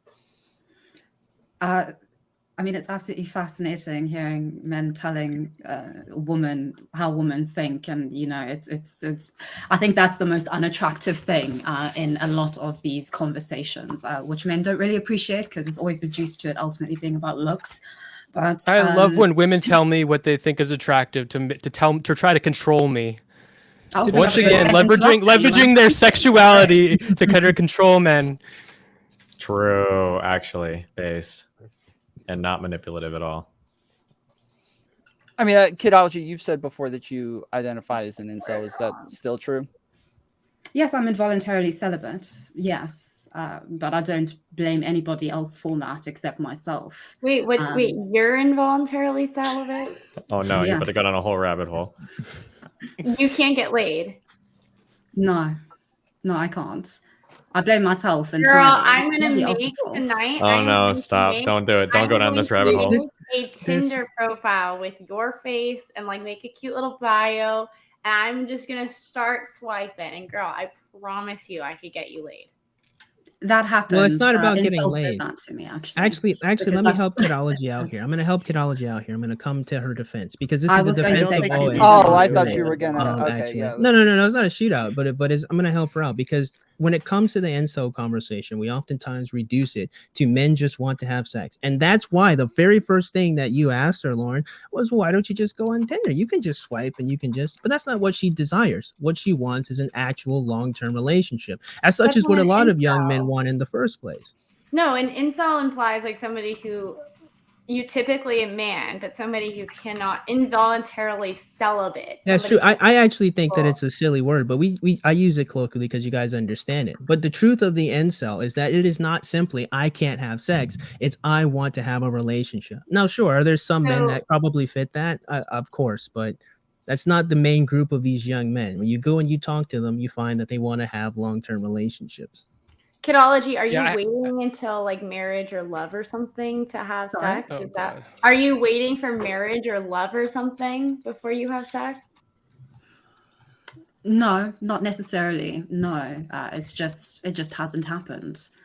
So it's primarily to do with like my situation, my circumstances. I think the men that I interact with, my demographic, being a racial minority has definitely contributed to that. So yeah. But you're yeah, there's a lot of- hot. Shut the fuck up. What are you, like? I don't think. I mean, it's not about how I look. It's about a lot more than that. I think this is one thing that incels also get wrong. They think that it's all about how they look, and that ultimately that's why they can't get, woman in relationships. But a lot of it is about personality. It's about characteristics. Okay, about specific traits. I understand men having trouble getting laid, even if they're a good-looking man, if they have like a bad personality. Or Why if can you they're, understand that really- actually? Because Let's- women are choosier. However, Oh, is men it- oh, will, based on however, what? men will fuck a hot piece of fruit. So you're telling me that you can't get, like, I don't understand how a woman could be an incel. That doesn't make, like, men will fuck literally anything. Well, I still think that's. Well, yeah, but overkill. what you're saying is, I mean, but to what be you're fair- saying is well, that there's no, something's wrong with her, and she's Like- also like- saying something's wrong with her. So But there's not a nothing. moderator. Exactly. Oh, and also men aren't I- choosy. Men just look at looks. That's all. And she's hot. That's not true. That's not. It's Well, not no, that no, men that's not just look true at at all. looks. That's First not of true all, at that's all. what Can I people just- do. Go ahead. I'm sorry. Go on. Sorry. I mean, that's not true at all. I mean, I've been for about 3 months. I was going out with this guy, like 3 months up till now. I was going out with this guy. In terms of looks, I'm a lot better looking than he is. And he ghosted me about 2 weeks ago. Yeah, because you wouldn't fuck him after 3 months. No, it wasn't because I wouldn't F him after 3 months.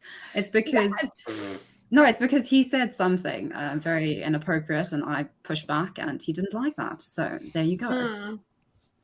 That seems a little more detail would need to be. I've said, known really him for 3 analyze months. that. I'm not saying that there was like sort of like it developed know. into things, but ultimately, yes, I think relationships are not as cut and dry as it is presented for most people. Yeah, perhaps they might not be, but I think the problem I have with this conversation as a first mover, right? Well, there's actually two. The first is that young men always have to do like something like to change, right? And we assume that these men haven't done that and they haven't tried that. That's the first thing.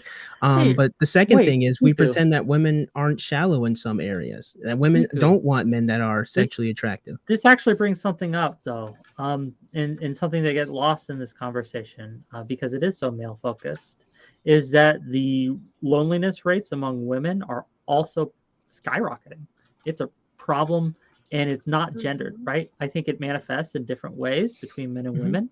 Right? Wait, hold on. Women, I don't think that's true. I think it is true. I That's- thought that over. I'll find you something. I thought that over COVID, wasn't it something like wasn't it like over 50% of young men reported having less than one person, meaning 0 people to talk to during COVID? And for women, wasn't that number like 20%? Wasn't it way lower? And then but they're I think both women trending up. Is sure what they I'm might saying. both be trending They're up, but I both think the trending problem up. is significantly higher in terms of men maintaining fulfilling relationships versus women. They might be both trending up a little. Although those numbers are going up having all the time, someone but- to speak to doesn't mean the relationship is fulfilling. Actually, All no, you I- said is I there's a just- I was person to just speak speaking This to. is from 2022. On a general scale, women have reported having higher levels of loneliness than men.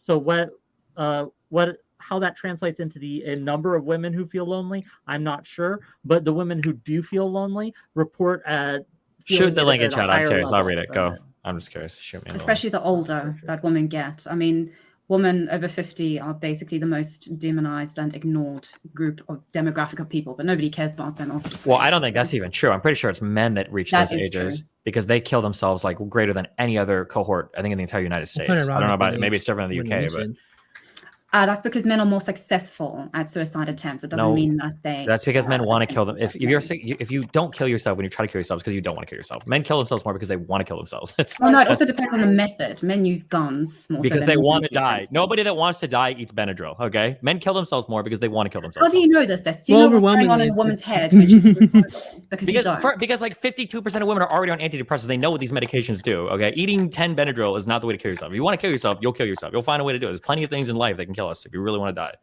Men are better at a Someone lot likes of things. Killing themselves is just another thing to add It's to another the Yeah, way we list. we could just manifest argue our that women are so masculinity. low IQ that they're But not. gonna but here's the actually thing, we kill keep themselves. obfuscating this one thing, right? So again, when it comes to the problem, we say it's really male focused and like men have to do like something. Now another thing that really gets me about this conversation is there's so much pushback on the red pill when it quite ironically is the young men doing the something, and that something is working on the way they look, working on their status, working on the money they can obtain. If this is the case that men have to do something, and that is the something they have to do to be successful with women, why is there so much pushback on anything that comes to the red pill if it is successful with women? Base, I agree with you for the most part, which is why I agree with most of the red pill movement. Like a lot of it is about, getting your ass up, making more money, which means like going to get an education, getting a better job, working out, getting swole, whatever. But where people start getting really turned off is when they are going down the misogyny route. And I am slow to use that word. I really am. Mhm. But what we have there, it is. Yeah, do you but think, here's the thing though, right? Zika, At do you that think point, we're go ahead. mad that people are telling people to work out more or to do more hygiene? Do you think that's the problem people have with the red pill movement? No one has that problem with, like, I can talk to the most leftist you person I couldn't, know. is They the thing. don't have a problem with giving men advice and how to better their circumstances Mhm. when it comes to like going to the gym or eating healthy or learning to talk to women. That's not the problem we have with the red pill. The problem, What are we as talking about? Lauren alluded to, Also, was just a heads misogyny. up, Wick, I don't know if you read this link you sent me, but basically this entire link is about how men are more lonely than women. I don't know why Did I send you the wrong one? Oh, well, hold on, I mean, might like have. you highlighted one We've been sentence said that that. seems I'll important. have to, like I said, Okay, his, sure thing, his sure thing. point is little- that women are becoming lonelier too. He's made the point; it's trending upward. So I don't know where that data is. That might be well, the he, case. he I might just have don't to know. I get to you, remember but that's seeing still that, his greater point. but it's so. still lopsided, but it's going up. But that makes No. sense because we're just all on our phones. We're all isolated. Where the communities are disappearing. It makes sense that like the same reasons that there are more incels, there would be more lonely women. It's just that women are more in demand because men seek out women, and women get to select from all the men seeking them out. So it makes sense. It would still be easier for them, but it still would be more lonely women in the long run too. Mm-hmm. So it would appear to me that usually when people have an issue with the red pill, one of the common complaints is the hypocrisy of the so-called high-value males who kind of use and disregard women. And as such, I disagree with them fundamentally. But that's more a moral issue. That's a virtue problem. That's an issue with what should you do when you become a man that's attractive to women. But again, my problem is whenever we bring up these topics, like we pretend that we're not talking about becoming a shallow person that is physically attractive to women, and that these men here don't understand this, and that they're not trying and they're not failing in many different other ways, and that there's nothing else that young ladies can do to kind of bring the scale back to balance, that men just have to keep doing more and more and more. The question is, why is it that the other half of the species, young ladies, shouldn't be trying to help young men, the other half of their species that they want to have relationships with?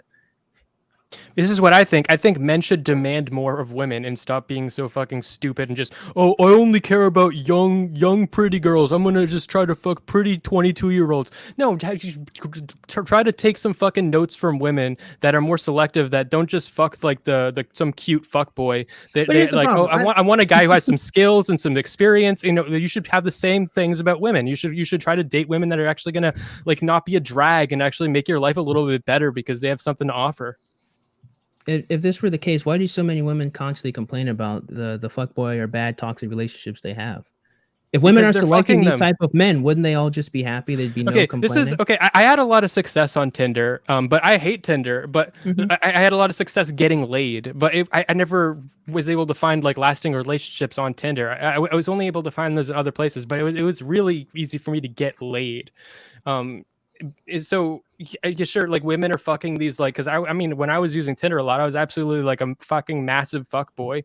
I don't even think I might not, I probably wasn't even fucking relationship material. Well, if but, you were a massive fuckboy, why are you complaining you didn't find relationships? That means you weren't looking for them. You were just trying to get laid. I'm admitting. Well, I He is. started learning those Yeah. skills once I stopped being a fuckboy on Tinder. You know. So you think that okay? So like, what did you bring your experience for? What do you mean? I just wanted Why to did say you that bring got up laid on the Tinder. example? No, I'm saying. Yeah. I Just also to- have it's one of sex. those I would like to humble put that brags, out there. I'd like to submit No. that to the panel. I am a sex haver as well. Verified by the way. sex haver. Let's I was go. saying that I was saying that women will Kidology fuck out. women will fuck like undateable guys that are just like these fuck boys that are good at Tinder and they have Tinder game and shit, but they're not like relationship material. Yeah, but the whole point just- of wait, when we say okay, I don't know if we're using these words the right way. When we say fuckboy, a fuckboy is somebody that misrepresents themselves as relationship material. That's the whole point of being a fuckboy. Oh. No, I Not just was necessarily. like, you know, It's I was trying to just be like mixed with male. Yes, necessarily a fuckboy. okay, well, I wasn't lying about myself. I just wasn't like, you know, I was the user, not the keeper. You know, that wasn't Okay, the relationship. gotcha. Okay, we're just using the words differently. Generally, when people refer to fuckboys, they're talking about people that are misrepresenting their intentions in order to have sex with women. It's a fuckboy isn't just No. like a promiscuous man. That's just a guy. That Okay, fucks. well, I've never heard. well, then that it would make definition, sense. but It would make sense that women would have sex more with guys that are lying about themselves on Tinder and shit, because it's easier to lie about yourself on Tinder than in real life. I guess, but that would still preclude all the other things being laid bare. You can't just lie and say, "Oh, wait, I'm actually 6 foot tall," and it turns out you're like 5'3". No, but you're lying Other about like, elements the have to things be you're looking present for there. in life, how many people you fucked, if you're ready to settle down, if you want to have kids, like stuff like that. Like these are things you're lying about when you're a I fuckboy. mean, perhaps, but is like, are women truly just being duped by these men? They have there's A no lot of ability for them to yeah. discern who these men are. There None at is an all. ability to discern. The ability comes with age and experience, of course. That's why all these red pill guys want women that are 20 years old because they're too stupid to pick the fuckboys out.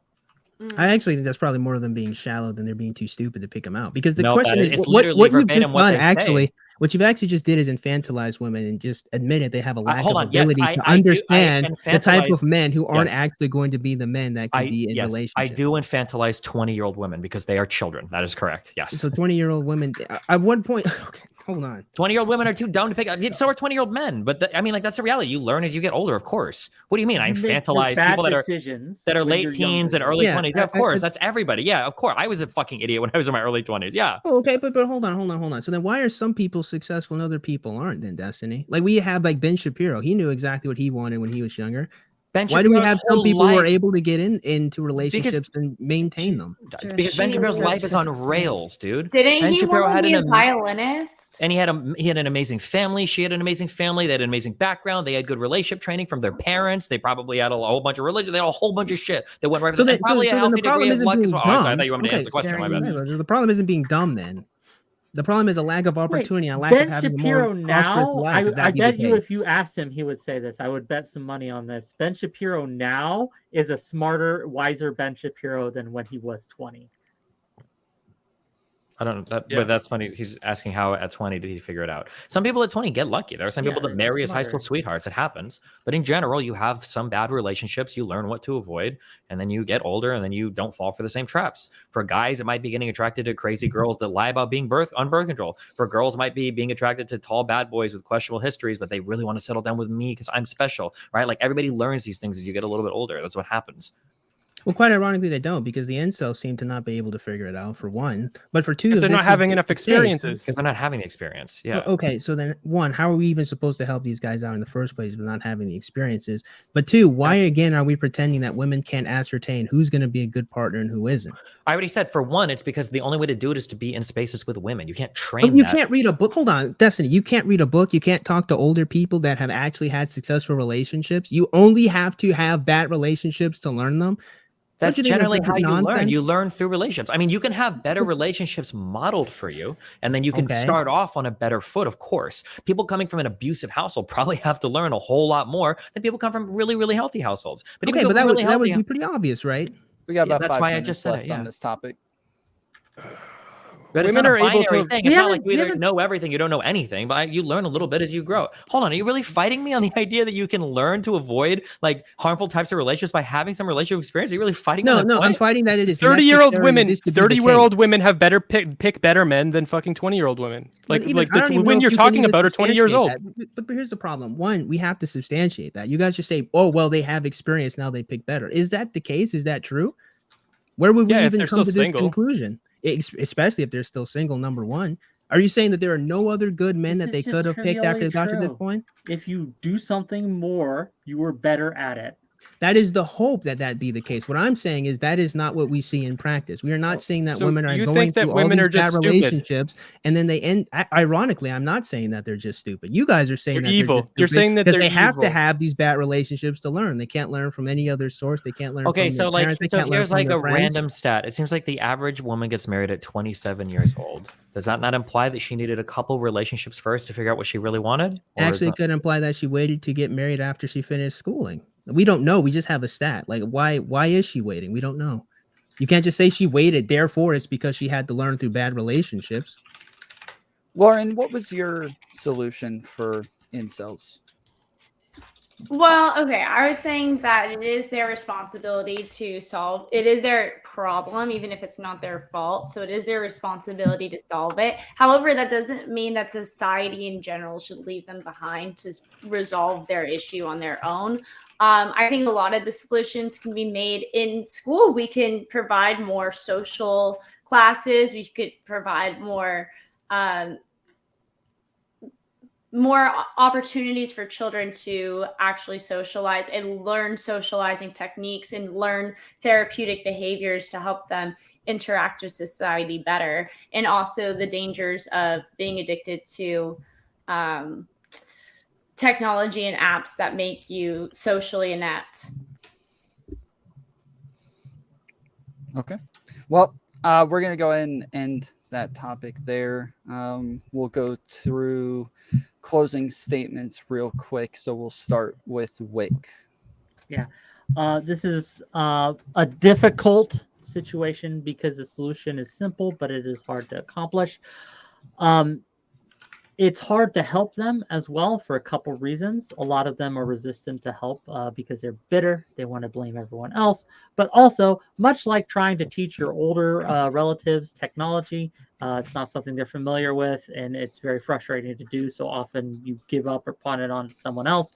Trying to teach someone who is an incel how to relate and work with women in a way that is personal and helpful is equally as frustrating. They will resist you. The simple concepts you try to get across to them become very hard to do so. And so a lot of people just don't help them because it's very frustrating to do. We need to change that. We need to, and I wish we had talked more about solutions. We need, as a society, to destigmatify being an incel. We need to that not to be an insult anymore, and we need to help these young men and young women too, if that happens to be the case, learn how to get what they want out of life. That's all. Awesome. Destiny. What is even the closing statement on this? I don't even. We talked about like 20 things. People need to be in warm spaces. If you're an incel and you're trying to get women, I mean, like Tinder's probably not going to work well for you. You have to practice talking to women, and you need to find warm spaces where you can develop social skills by talking to women without like just trying to fuck them either. Like friendships with women are probably the first step to learning how to fuck women. And if you skip that step in grade school, high school, college, then you got to find some other way to develop it post college. All right. Base, you had me going for a second there. Kidology had said that she can't get laid, and you immediately jumped in and said, I think I can help Kidology out. I thought you were propositioning her on the panel for a second. That was going to be a first. We've getting tried it excited. before. We could probably stand to chat more often, but no, I mean, Yeah, definitely. Yeah, we talk with. Yeah, exactly. Like, we're familiar. So I understand her plight better than most is what I was saying. I could articulate it. That's all.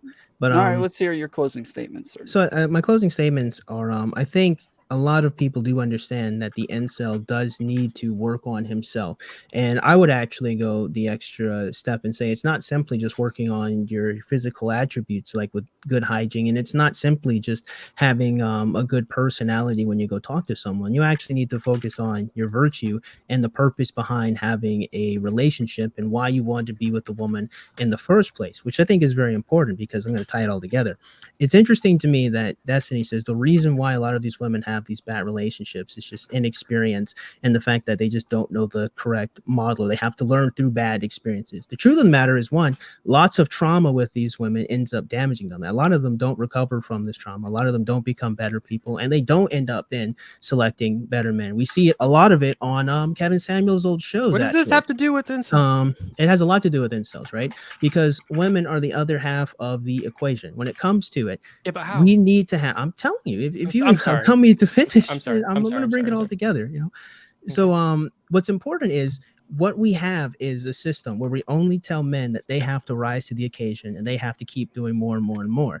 And then we pretend that there's not the other half that has these expectations that these men have to continue to keep reaching. That is exactly what is going on in a lot of cases. There's a lot of trauma that a lot of young women have that bars them, a lot of young men, from even being good and even being able to enter these relationships as well in the first place. What is interesting is we always keep stopping with these men have to do something, and these men know they have to do something because there's a whole red pill ideology of which they know they have to work on their money and their status and whatnot that a lot of people then argue against. What we saw here is you guys argued against just the first principle that women want men who are physically attractive. Like, we can't even get past that. So until we can actually start having a more honest conversation, honest discussion, that is, some women are shallow and some women don't seek out actually good virtues that will help them have a long-term relationship, we can only fix one half of the problem. Men need to become better. Well, great job. They already know this. When are we going to get the young ladies to come meet them on the other side and also do something to become better? All right. Thank you, sir. Lauren. Okay. Just, I guess we're in closing, but I just have to wrap up with what BassFZz just said. It's not, the women are not the ones with the problem. It is the men who are the ones with the problem. It's not that anyone needs to get better, but women are not struggling with the lack of sex or struggling in any resolve whatsoever. The people who are struggling are the incels. Now, as they resolve themselves and as, not resolve, but as the issue gets better and as they work on social ineptitudes and they become more capable of dealing with women, that will resolve any issue that there was in society in the first place. So, no offense, but you just did the thing that I just Hold described. on. You gotta let her go through her That's closing true. statement. Ooh, sorry, I just did the woman thing moment. You just Go did the ahead. She thing. did the woman thing.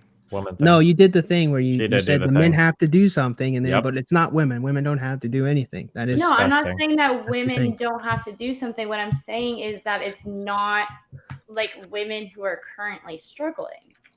It's the This is why men we who need are Kevin struggling. Samuels back. Well, exactly, because they literally called in the Kevin Samuels show. They are Okay. struggling. But Not go ahead. I'm interrupting. sorry. Not Hold interrupting on. other panelists' closings. Challenge level impossible. Okay, so when it comes to the immediacy problem of the lack of sex, women are not struggling with that problem. As men resolve their issues with their, then that's going to create new issues in society, and then women have their loneliness issues, which also need to be resolved.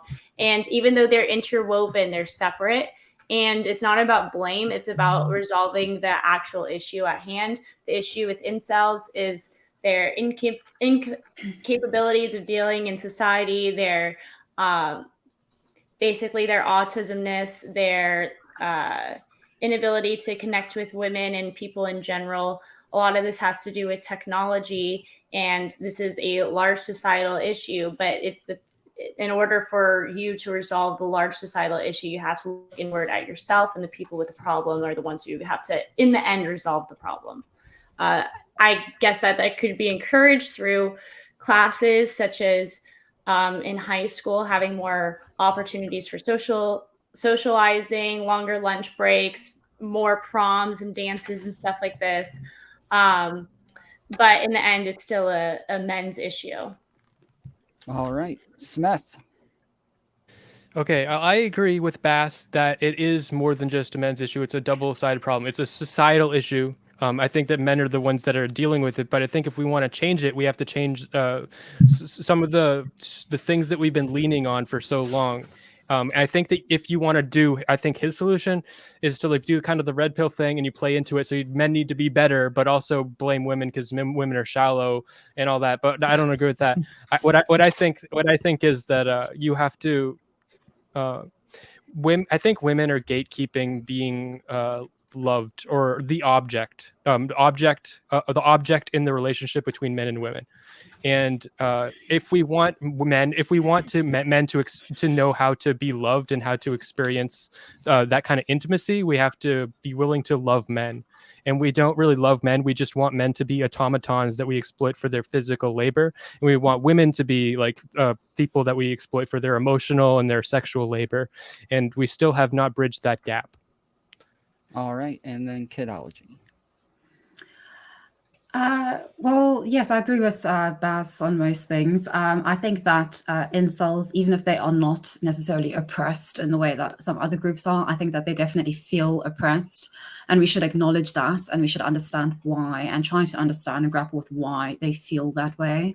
I think in terms of helping them, it ultimately comes from not just help on the side of mental health services, like therapy, which I think really needs to come a long way to sort of meet incels and meet the current sort of understanding and data about inceldom and their demographic.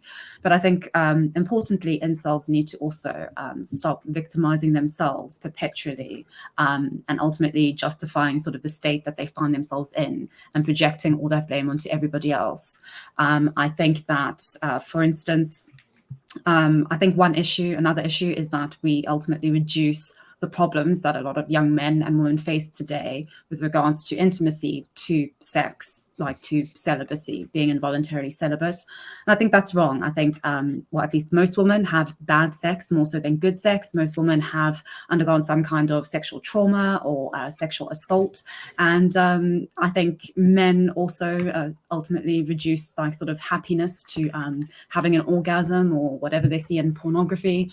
And I think we need to have more honest conversations about a sort of, I think, a sort of philosophy behind sexual intimacy with another person. I think that we have really lost something there. I mean, not that we've ever had it, but I think we sabotage ourselves in reducing everything to a lack of sex and just seeing sex as the ultimate goal, when there is so much more to that equation and so much more to the relationships that will actually make us potentially happy. All right. Thank you, Kidology. So here is our third and last topic. Do women have more fulfilling relationships than men? And should men mimic women's relationships? This one, we're going to go ahead and start with Destiny for your opening statement. You got 1 minute, sir. If we're talking friendships, it seems like men have difficulty communicating or expressing emotion or feeling in friendships. That has to do with that thing for COVID I saw. I don't remember what it was, but I'm pretty sure that like over COVID, like men reported having way fewer people to have like emotionally in-depth conversations with than women did. Women seem to be on average happier with the quality of the emotional depth that their friendships have, and men seem to not have that same depth. So I think that there are some pointers. I don't know if I would say like copy women as much. I don't think women have like a monopoly on not being emotionally retarded. I think that men could probably do a little bit better at communicating feelings openly and honestly with other male friends, because it seems like we have a really big, difficult time with that. All right. Kidology. Not necessarily, no. I think that there is, at least based on my reading and thinking about this, there is this myth, I think, that women have better relationships than men. Recently, I think it was last year, a study of 50,000 into like sort of men's and women's relationships and sort of satisfaction reports were compiled and analyzed. And they found that men and women had sort of equal satisfaction levels. And I think the issue is that when it comes to relationships between men and women, like especially in marriage and relationships, things seem to change in terms of things becoming a lot more emotionally dependent on woman, and the man sort of steps back into his sort of Madonna complex and into enjoying having a woman doing a lot of the satisfaction as opposed to him. So I think that I don't think it is that men need to mimic women's relationships. I think men need to I think we all need to encourage each other and in relationships with each other to do a lot more in terms of recognizing other people and a bit more self-awareness. All right. Lauren, 1 minute. Sorry if I ramble. Yeah, I was just gonna say, when you look at the term fulfilling, that doesn't necessarily mean there's a lot, because Destiny mentioned more, like men have fewer. I don't really think that has anything to do with the fulfillingness. Where you look at like absences of relationships, for instance, when a father is absent, this seems to have an extremely impactful effect, especially upon a son. So like when you look at father-son relationships versus mother-daughter relationships, it seems when you look at the impacts on life, that relationship actually has more weight and importance. And then I would also say just brothers versus sisters, there always seems to be stronger relationships there. So if you're breaking it down to familial aspects as opposed to just friendship aspects, I think that changes it. And then as for whether or not men should mimic women's relationships, no, we have different societal standards. We have different ways that we've developed relationships as a society. And I think that men need to stay masculine. So no. All right, Smith. I think that I don't know about relationships themselves, but I think that men need to not maybe mimic, but men need to learn from the roles that women take in relationships and adapt some of those things into their own roles. They need to be able to take from relationships some of the things that women take from them, and women need to take some of the things from relationships that men take from relationships. And I think we're like quartering ourselves off to specific, like what Kidology said. She said like men slip back into this Madonna complex role, and they get all their enjoyment from the experience of the woman and stuff. And I think that we need to be more holistic, and we need to because I mean the incels have already stepped into their Madonna complex. It's just they're doing it with their waifu and they don't even have a girlfriend. So all right, Whick. Yeah. I think that men and women both, right? People in general need at some point to learn how to be happy, right? Once you learn that, your relationships will be fulfilling. I think this is a problem that's internal in nature in a lot of cases. Yes, it could be absolutely affected by external forces and things like that. It's a lot easier to be more fulfilled or happy when you're in a good financial situation, for example. But I think overall, there are some people you will meet who will never be happy regardless of their circumstances. And I think that's because they've never learned how. I think it's a skill. I think it's something that we can learn and something that we can try to do. Whether women are more happy in general, I don't know. I think I take issue with the genderification of this. I think this is something that we just need to teach people. Anyway, that's my statement. All right, and base 1 minute, sir. So, honestly, I do not think that women have more fulfilling relationships than men. I'm not really sure how you could really quantify that. The data I think Destiny gave us is more self-reported than anything, so I don't know why we just should believe them because they say they're more happy than the men. They could easily be lying there. I don't know if we can really extrapolate anything really substantial from that. Unfortunately, just based on my own personal experience, I've chatted with a lot of women over my lifetime, and they don't seem to be doing any better than the young men that I've chatted to in my lifetime. They seem to also be dealing with a lot of depression and loneliness and sadness. And the interesting thing is I've chatted with some women that have had great friendships, and I've had great friendships with some young men. So I don't really know if you can really gender the conversation. And I also don't know if there's really any data we could use to really substantiate this. It seems pretty subjective whether someone's relationship is fulfilling or not. All right. Destiny, if you want to go ahead and kick us off, good sir. Why do I have to kick us off? Because you were the one who had like the most disagreement with everybody else here. I feel like from an early age, I feel like women are taught socially to work through emotions quite a bit. I think that men aren't really taught as much to work through our emotions. I think that from a very early age, women just get better social training than men. And as a result of that, I think that carries over to a lot of relationships that they have for friendships. I think there's a famous, either Chris Rock or it might be Dave Chappelle had the joke where it's like a woman comes back from seeing a girl or a guy and she's like, oh, I did this and I felt like this and blah, blah, blah. And a guy comes back and he's just like, we went to Denny's, it was 7 a.m. and we did this. And then that was it. And then that's it. Like, I think in general, I think that joke kind of encapsulates like the nature of male friendships versus female friendships. Like, I think this is, I'm just anecdotal. I'm just guessing. Like, I feel like a guy is more likely to be like, oh yeah, like John, like I'm really good friends with him. Like we chat like once every 2 years to just like catch up. Like, I feel like it's a really guy thing to say. Whereas like women tend to be more keeping up with like familial connections and keeping up with friends and having more emotionally fulfilling conversations. I don't know, but that seems a little bit more trivial, right? If I talk to John after 2 years and everything is great and wonderful and we can still be open and emotional, wouldn't that reflect how strong our friendship is despite the time? Yeah, No, because it means in 2 years you haven't shared any like. I mean, like I can say it's an acquaintance you can talk to, but it's not somebody that you're relying on for any kind of like emotional or life support, right? But it would be if this is my friend I just talked to. It's been 2 years, and now we're opening, we're talking to each other, we're catching up. Let's say life has brought us apart from each other, and we came back, and we're still equally as emotional as we were before. Wouldn't that show that the relationship would stand the test of time?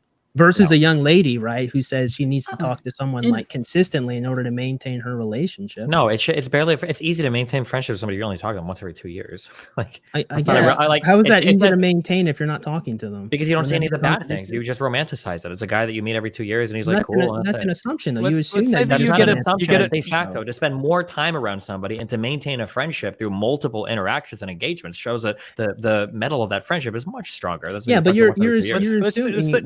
say that you get a rattlesnake. It bites your dick. A rattlesnake bites your dick, okay, and you need someone to suck out the poison. How many of your guy friends would be willing to do that? All of them. Easy. I mean, if that's what we're gonna do, all of them. They'd save my life because they love me. Okay. Right. Like, but I figured you were gonna say none. I figured you were gonna say none. Okay, you got me. No. I'm challenging this because, right, like we're looking at the shallow trivialities of like going to the mall with young ladies, right? Like, what are the things? Literally, no one here has brought that up. I just brought it up. So going to the mall. Well, you said we're talking about the trivialities, but you're talking about the trivialities. Yeah, yes, I am. So, but that's what you just implied, or at the very least, you're not really implying anything. Because you're just saying that women are just talking more often to each other. That doesn't mean how long. Okay, I'm sorry. Wait, hold on. I'm sorry. I didn't know that I'm talking to people that don't have friends here. Okay, my bad. So having an emotionally fulfilling people don't have friends here. Having an emotionally fulfilling friendship usually means that you have some form of regular contact where somebody is up to date on the things going on in your life, and you can share with them the feelings and emotions that you have about those particular things. And sometimes you can even get feedback or advice. That's what a friendship is. I don't know how I had to define that. My bad. I think what I just said that requires regular contact. No, you've kind of disrespected a lot of people's long-term relationships. In order to build a friendship, in order to initially build a friendship, you have to have consistent contact with a person and interact frequently. Now that friendship, due to life circumstances, can go a long time without being renewed or looked into. And I understand what you're saying, where you could have a friendship that goes a long time without being interacted with, and then you can pick it up after 2 years. But I think that if you're only talking to someone once every couple years or couple months or even couple weeks, you see some guy every month, and I don't know if that's a friend. I fundamentally disagree. Like, you don't see your family every single day. Your extended family, I guess, to be more specific. A lot of them aren't my friends. But they're still you still maintain a close relationship with them. No, I maintain a family relationship. You don't maintain a close relationship with your uncle because you haven't seen him. Yeah, it's like a commitment relationship. Like we are family, so we have to be. But it's not like you don't see him in 10 years. You don't know him. So what you're doing is you're using fulfilling and consistent interchangeably, which I guess in that case, sure. No, I'm not. Okay. But I thought that was the conversation discussion on a more fulfilling relationship. Using them interchangeably, like just because there is a correlation between consistency and fulfillment, doesn't mean we're using them interchangeably. I just there's acquaintances that you can be like, I have like friends that I could probably meet that I haven't talked to in like 3 or 4 or 5 years, and we'd like hang out again. We'd be like friends, but these people aren't providing me like regular emotional support or any sort of like fulfilling friendship or relationship that I can like call in on like every now and then. Like, these are just people that I know, and we were friends at one point in time because we share hobbies and get along, but it's not like a close, fulfilling relationship. Yeah, but you would be assuming that because the woman is having regular time with another woman, that it's also close. It could be equally as shallow, if not. It's very, very, very difficult to maintain close contact with somebody over a long period period of time and not develop a deeper relationship. You can say that all you want, but like what you're implying is that that is not the case. We don't know that. You're just saying that because there's frequency that it has to be. Yeah, I'm saying that because that's a statistical reality to how like relationships form. That's why people tend to date people around them in the same socioeconomic class, same race, same religion. It's because people spend time together at church. It's people spend time together at the workplace. People spend time together at school. They tend to date. Yeah, really. That's how all relationships. I don't even know. Why do I have to debate this? The people that you spend the time the most around, that you talk to the most, of course you do. Now it's possible you could have shallow relationships with those people, but the chances are the deep relationships are going to develop are going to be people that you're around. Yeah, okay, of course. I didn't dispute that. What I'm disputing is the fact that it necessarily is because there's come on, nobody's saying 100% necessarily 100% all the way. I'm sure there are some people that debate it. Okay, my bad. When I say that, I didn't mean 100% of every single time you regularly talk to somebody, it means it's the deepest relationship of your life. I think everybody here understands that we're speaking in broad general strokes. The people that you talk to more frequently are going to be people that you have deeper relationships with. Every single person in this call's best friend or deepest relationship is not somebody that you talk to once every 2 years. It's somebody they talk to at least on a weekly basis, if not on a daily basis. Yeah, because you can know more about them. You're more familiar. Like but the fact that you talk more means that you can be closer. At least that's the hope, though. Again, like we're just assuming that that's the case, and that the infrequency means that your relationship isn't as intimate or close anymore. Which is okay. I'm curious. Do you think that, in general, do you think that more intimate relationships are held with people that you talk to more frequently? Do you think there's a really strong correlation between those two things? I would say, yeah, definitely. I don't disagree with the fact that generally that would hopefully be the case. But if we're just going to assume that because women do this more frequently, it means their relationships are deeper, I don't think that can really be substantiated. I don't think that we can just say that men aren't able to be emotionally expressive and open with each other because women talk to each other a little bit more. We don't know what they're talking about. If you had $1,000 and you had to put money on which was a stronger friendship, the person who saw each other every 2 years or the person who saw each other every day, where would you put that $1,000? You probably put it on every day. That's all we're saying. That it's more likely the case. And okay, right? that's more likely the case. Yes, what I'm saying is that that's not enough to say that women are it's more like beyond a reasonable doubt, criminal conviction levels of evidence here to prove that these relationships are better, I guess. What like let's say you have two friends, one you see every day and one you've seen 5 years ago, and you have to get Christmas presents. Your ability to get a really like genuinely good gift for the person you see every day, that's like you know them, so this is what's going to really be good for you, is going to be way higher than your ability to get a great gift for someone you haven't seen 5 years. Okay, but then let's ask ourselves an interesting question. Like, if the relationship is shallow and you're not actually opening up and being vulnerable with the person, and all you do is you're going to the mall, you're just going to the park, would you say that that relationship is equally as fulfilling or more valuable than the person that you actually are intimate with, you sit down and you talk to? Let's say time has taken you apart from this person, but you come back to them. Everybody agrees that would be the better relationship, not the one where you just go to the mall and don't talk about anything. We all agree with that, of course. Now, I will say this. Okay. I will say this. I do value the people who, all I do is play video games with them. I don't have in-depth conversations and things. Would I consider them my friend? I consider them my video game friend. They're the friend I play video games with. Mm-hmm. But it's a fundamentally different experience than someone I'm actually friends with, right? Mm-hmm. No, I understand that, like having video game acquaintances and whatnot. Oh yeah, but you want to play. The thing that I'm really disputing is like how we quantify this. Like how is that actual the quantification? I think it's more subjective. I guess here's like a random subjective question. Do you feel like men tend to have emotionally fulfilling conversations with other men? Absolutely, yes. Absolutely. Okay.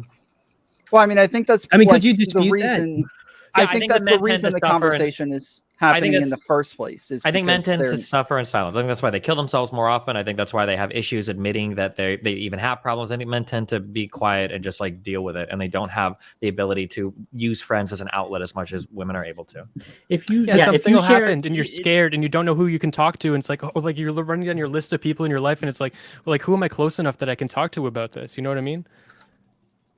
I think there's also a lot of shame if you're a man and you've got issues like that too. Like you're never supposed to have those issues too. So but it would probably be more the shame than the lack of having good friends, though, because the shame leads to you not pursuing those conversations. Well, hold on, Destiny. Let's say this, right? Let's say one party feels shame and they don't want to look weak, but the other man is willing and able to have that conversation.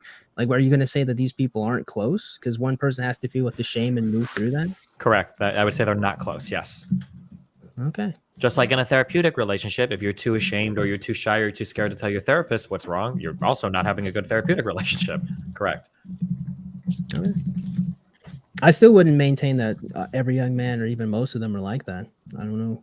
If you share I would say that there are certainly some overshare, men. But... you are punished societally for oversharing as a man.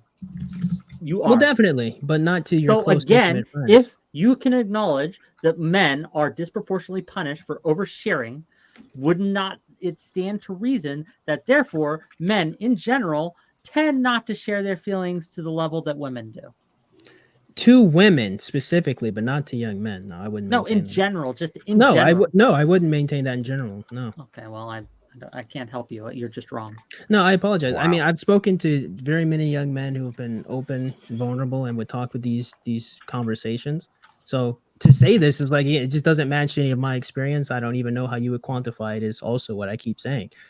If I've had these experiences where I've had these relationships, I can't then be like, well, this has been like my lifetime, and then For wait, that to that's be not true, real. For that to be true, then there needs to be two different social bars for men, for one separate for men and one separate for women, because there's a big thing with the incels where like women will get traumatized by going on a date with an incel because he'll just start fucking trauma dumping on trauma. You just tell her his whole fucking life story because he hasn't had these conversations with anybody, and as soon as like a woman's willing to like fucking talk to him, he just fucking all of it starts coming out, and she's like, Jesus Christ, I got to get the fuck out of here. And so then that's a common experience you hear about a lot. And so you think that he only feels so corked up and it all comes out because he has those conversations with other men? It's just now like his cork is only on the woman side of his social brain. So as soon as that comes out, like, no, it's the same I'm gonna be honest with you. I think that's more of a personality default. I remember back in high school, and I apologize for the anecdote, but I remember back in high school, there's this young foster girl who did the very thing, right? Like I met her on the bus, talked to her, went home, added her on Facebook, and then she just told me her whole life story. It just seems to be something that's more to the person than it is male or female. It's loneliness. There's people that do that don't have anybody to talk to. I understand, but that's kind of what I'm saying. Men do that more than women. You say that, but again, I don't know how we would quantify that. Can I ask, Ziku, do you have these conversations that you say men are very sharing? Are they in person or online? Both. More so equally both, like, or do you have more online or more in person? Probably a little bit more online, but that's more due to like time constraints. Like I think that busy. Sharing information like that online is a lot easier because of the level of an anonymity involved, right? No. Like I thought you meant like having friends that you talk to consistently, like online, versus because I have both. I have friends online and I have people I can talk to in real life. You said I was referring to the people you say that are always sharing their feelings with you that are men. Yeah, some of them are like my Discord server, and then growing up, like in high school and in college, they were in person. Lauren, do you have relationships with men that are similar to your relationships with women?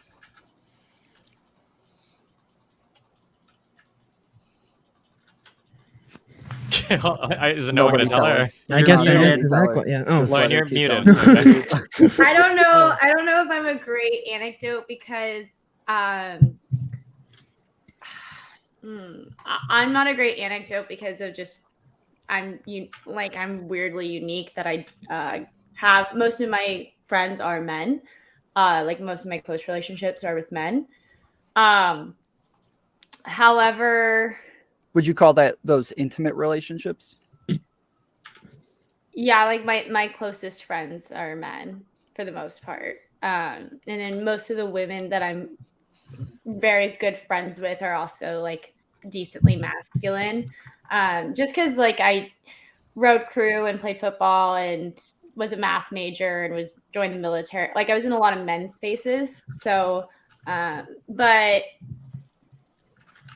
I do see that like my sister, for instance, is extremely feminine, and the way her relationships are like nothing that I've ever seen. Like extremely close. All of her sorority sisters, they've been friends throughout elementary school, middle school. So I don't know. This is such an anecdotal issue, and I'm not the right anecdote. Okay. I mean, Kidology, what about you? Because I mean, I'll say, like, anecdotally, everything that Bass is saying is the opposite for me. Like, I spend time with guys through, like, playing basketball, playing fantasy football, you know, playing video games. But, like, all of those things, we don't have time to, like, share intimate information. But when I'm talking to women, they want to go shopping. They want to, like, sit on the phone and talk. They want to do very different things. So, Kidology, are your relationships with men different than your relationships with women? Yes, definitely. All my relationships with men, it's very much I'm just there to hear their problems that they can't speak about with men or with their families. It's definitely very one-sided in that regard, and it is very evident that it is because I'm a woman that they can actually speak to about these things. With my female friends, yeah, it's very different in the sense that, well, firstly, I'm also, I guess, a bit unique in this. All my female friends are over the age of 50, so we have a very different relationship in terms of being able to go for months without speaking to each other and then meeting up and it all being okay. We catch up for like a whole day, like that's fine. So this idea of sort of needing to be in sort of consistent, continual contact really isn't something that resonates too well with me in terms of my female friendships. But I do think that a lot of this could actually be solved with men and women becoming friends, and rather than this sort of I think this stigma and this fear that a lot of men have that ultimately you can't interact with women unless it's sexual, or that inevitably it's sexual. A lot of incels make this excuse whenever I suggest that they need to actually try to make friends with women, that they need to pursue women not as conquests but as actual human beings and as actual friends. It's just dismissed entirely. And it's a very, I think, a very unique thing to men. When I speak to my female friends about befriending men, they're a lot more enthusiastic about that prospect and would want that.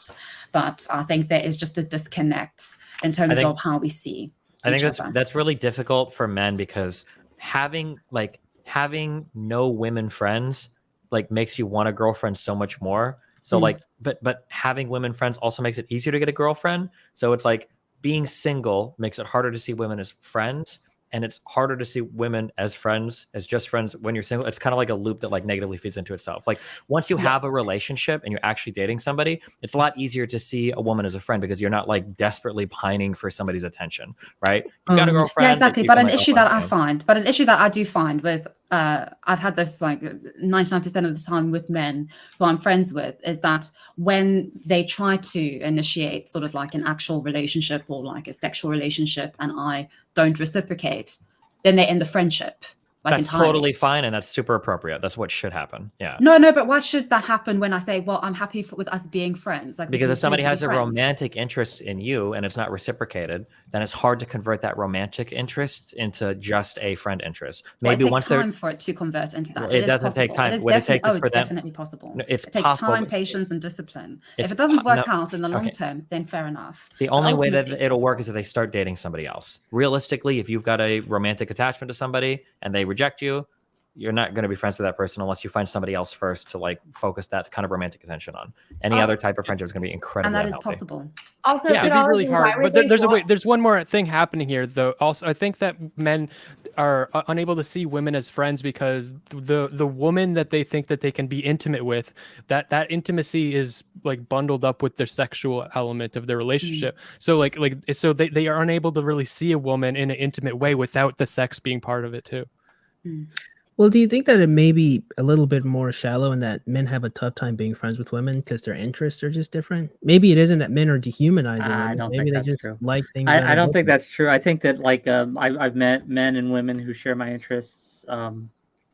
Maybe my interests are more feminine than most. I don't know.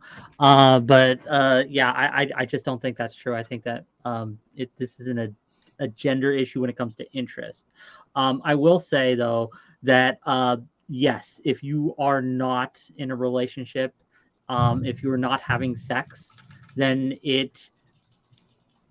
it becomes something that you focus on, and it drowns out a lot of else. It doesn't have to, but in a lot of cases, that's how it manifests. And so it is much more difficult to find someone of the opposite sex as a friend when you aren't getting sex somewhere else.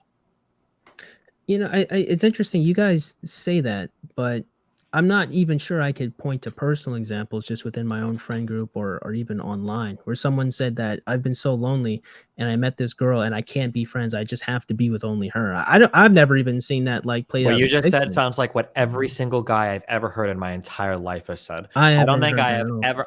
I don't believe it. No, I have never heard of a guy who's like, I'm lonely. I can't find any girlfriend. Like I never dated a girl before, but I found this one girl and we're really close friends, and that's all I want from her. I have never in my life. I would go as far as to say this is one of the few hyperbolic things. Like I don't know if any guys ever said that. That sounds like No, he said that he can't be impossible. friends with. No, what I'm saying is what you guys said is that the men are dehumanizing the women. That is not something I think is consistent. If you said that a guy met a girl and he really liked her as a friend at first and it transitioned to romantic interest, I would agree, but that's not dehumanization. That's not men being incapable of being friends with women. I don't know if being incapable of being friends with somebody is dehumanizing. Yeah, it's not This dehumanizing. That's how you guys reverse, frame- in the that's how you reverse guys too. Just framed real quick, it, this though, that happens they in the can't be reverse friends. too. A woman who really wants to be in a relationship has a hard time being a friend with a guy without developing a romantic interest or anything like that. This is True. Yes. Probably.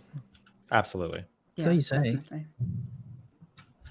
so. Yeah, I don't know. I didn't mean to kill the conversation, but here we You go. did. I mean, at first, Definitely. I But I think murdered again, with that point, definitely that does happen. That recently happened to me, but I'm still friends with him, and it is possible. It's difficult, but it's possible. And I think ultimately you need to see friendship as a priority over everything else, especially when it comes to being in a Why? relationship with someone, because sex does inevitably, when you're in a relationship, you know, the spark dies. It's not But going to be why like must sex we all the time. prioritize friendship over everything else? If someone has their friendship needs met, like they have friends, they're going out with the boys every night, they've totally fulfilled in the friendship scenario.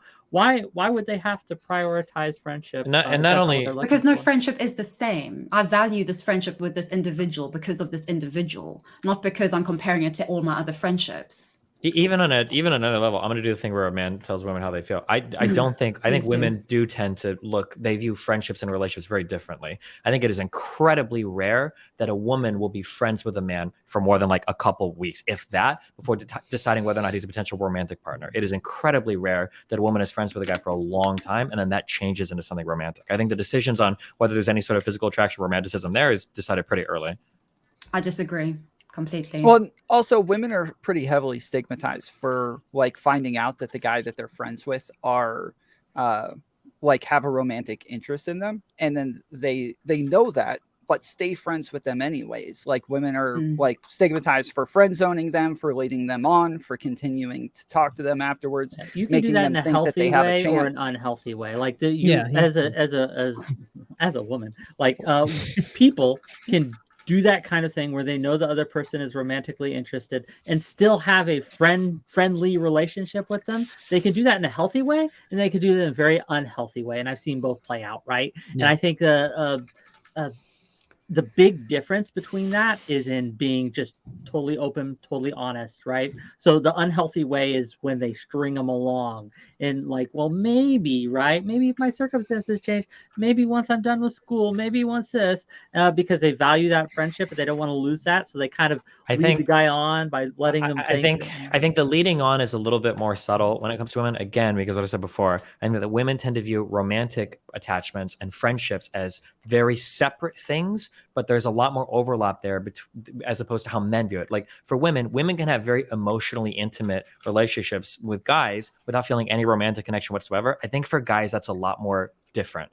If a guy is starting to become pretty emotionally intimate with a woman, that's almost always going to be because he's got like a greater attraction there. So I think for women that are talking to a guy and then they find out, oh, he's got a romantic interest in me, but I don't, I turned him down. I did everything I needed to. So now everything is cool, but I'm still going to be really emotionally intimate with him. That's where the guy ends up getting like mind fucked because he thinks that, well, if she's being emotionally intimate with me, then there's a chance I've got here. But in her mind, she's like, well, no, I can just be emotionally intimate with guys that are friends. It's a lot harder for a guy to do that with a woman. Almost impossible. I agree, Especially but I only agree because of how much intimacy men get in general. I think that if women were in the same position as a man and they had way less friends and way less like options and stuff, then I think that they would end up being like that.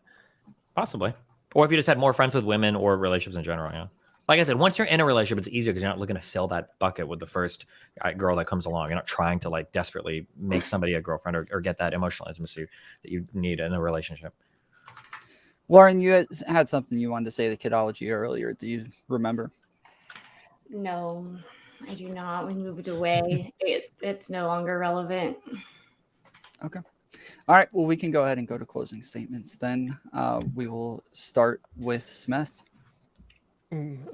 So I think we should all be friends with different sexes, and we should try to learn from each other.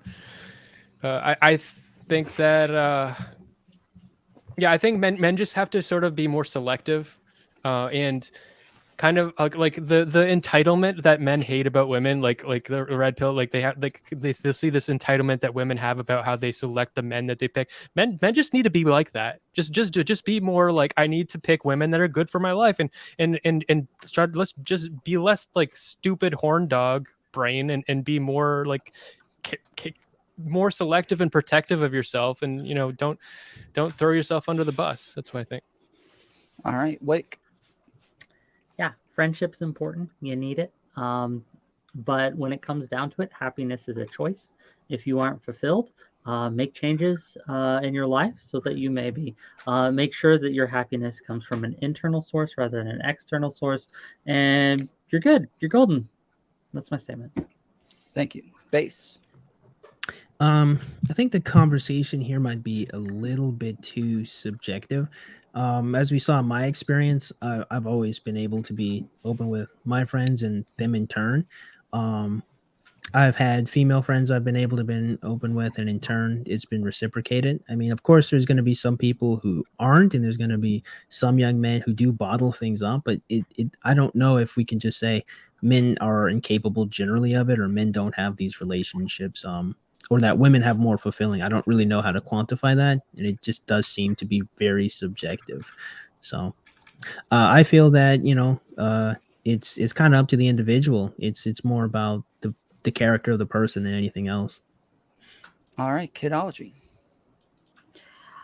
Yes, I think men and women have far more in common than they have differences, and we fixate to our detriment on these minuscule differences, which I think divide us more than so unite us. I think we need to become friends, not just friends with other women as women or men with other men. I think between each other, rather than waiting until we're in relationships to have sort of intercouple friendships. I think that we can gain a lot of insight and knowledge and empathy from each other by becoming actual friends, and valuing friendship and sort of the happiness that can come from that, and the fulfillment that can come from that, over that of just reducing all of our interactions to sex and to these evolutionary generalizations, which seem to make people very happy nowadays. So yes. All right, Lauren. So I just think that men and women have different relationships, not because of training or anything that was said earlier. It's not because of that. It's just that men and women are mentally wired different. They are meant to relate differently. They have natural relationships that are different. The way that fathers impact a son's life is vastly more impactful than how any other person, in fact, including a mother, would impact a daughter's life, according to the studies. So I think that they're different. I don't think that they're better. And I do not think that men should start mimicking women. I think men should remain masculine. And Destiny.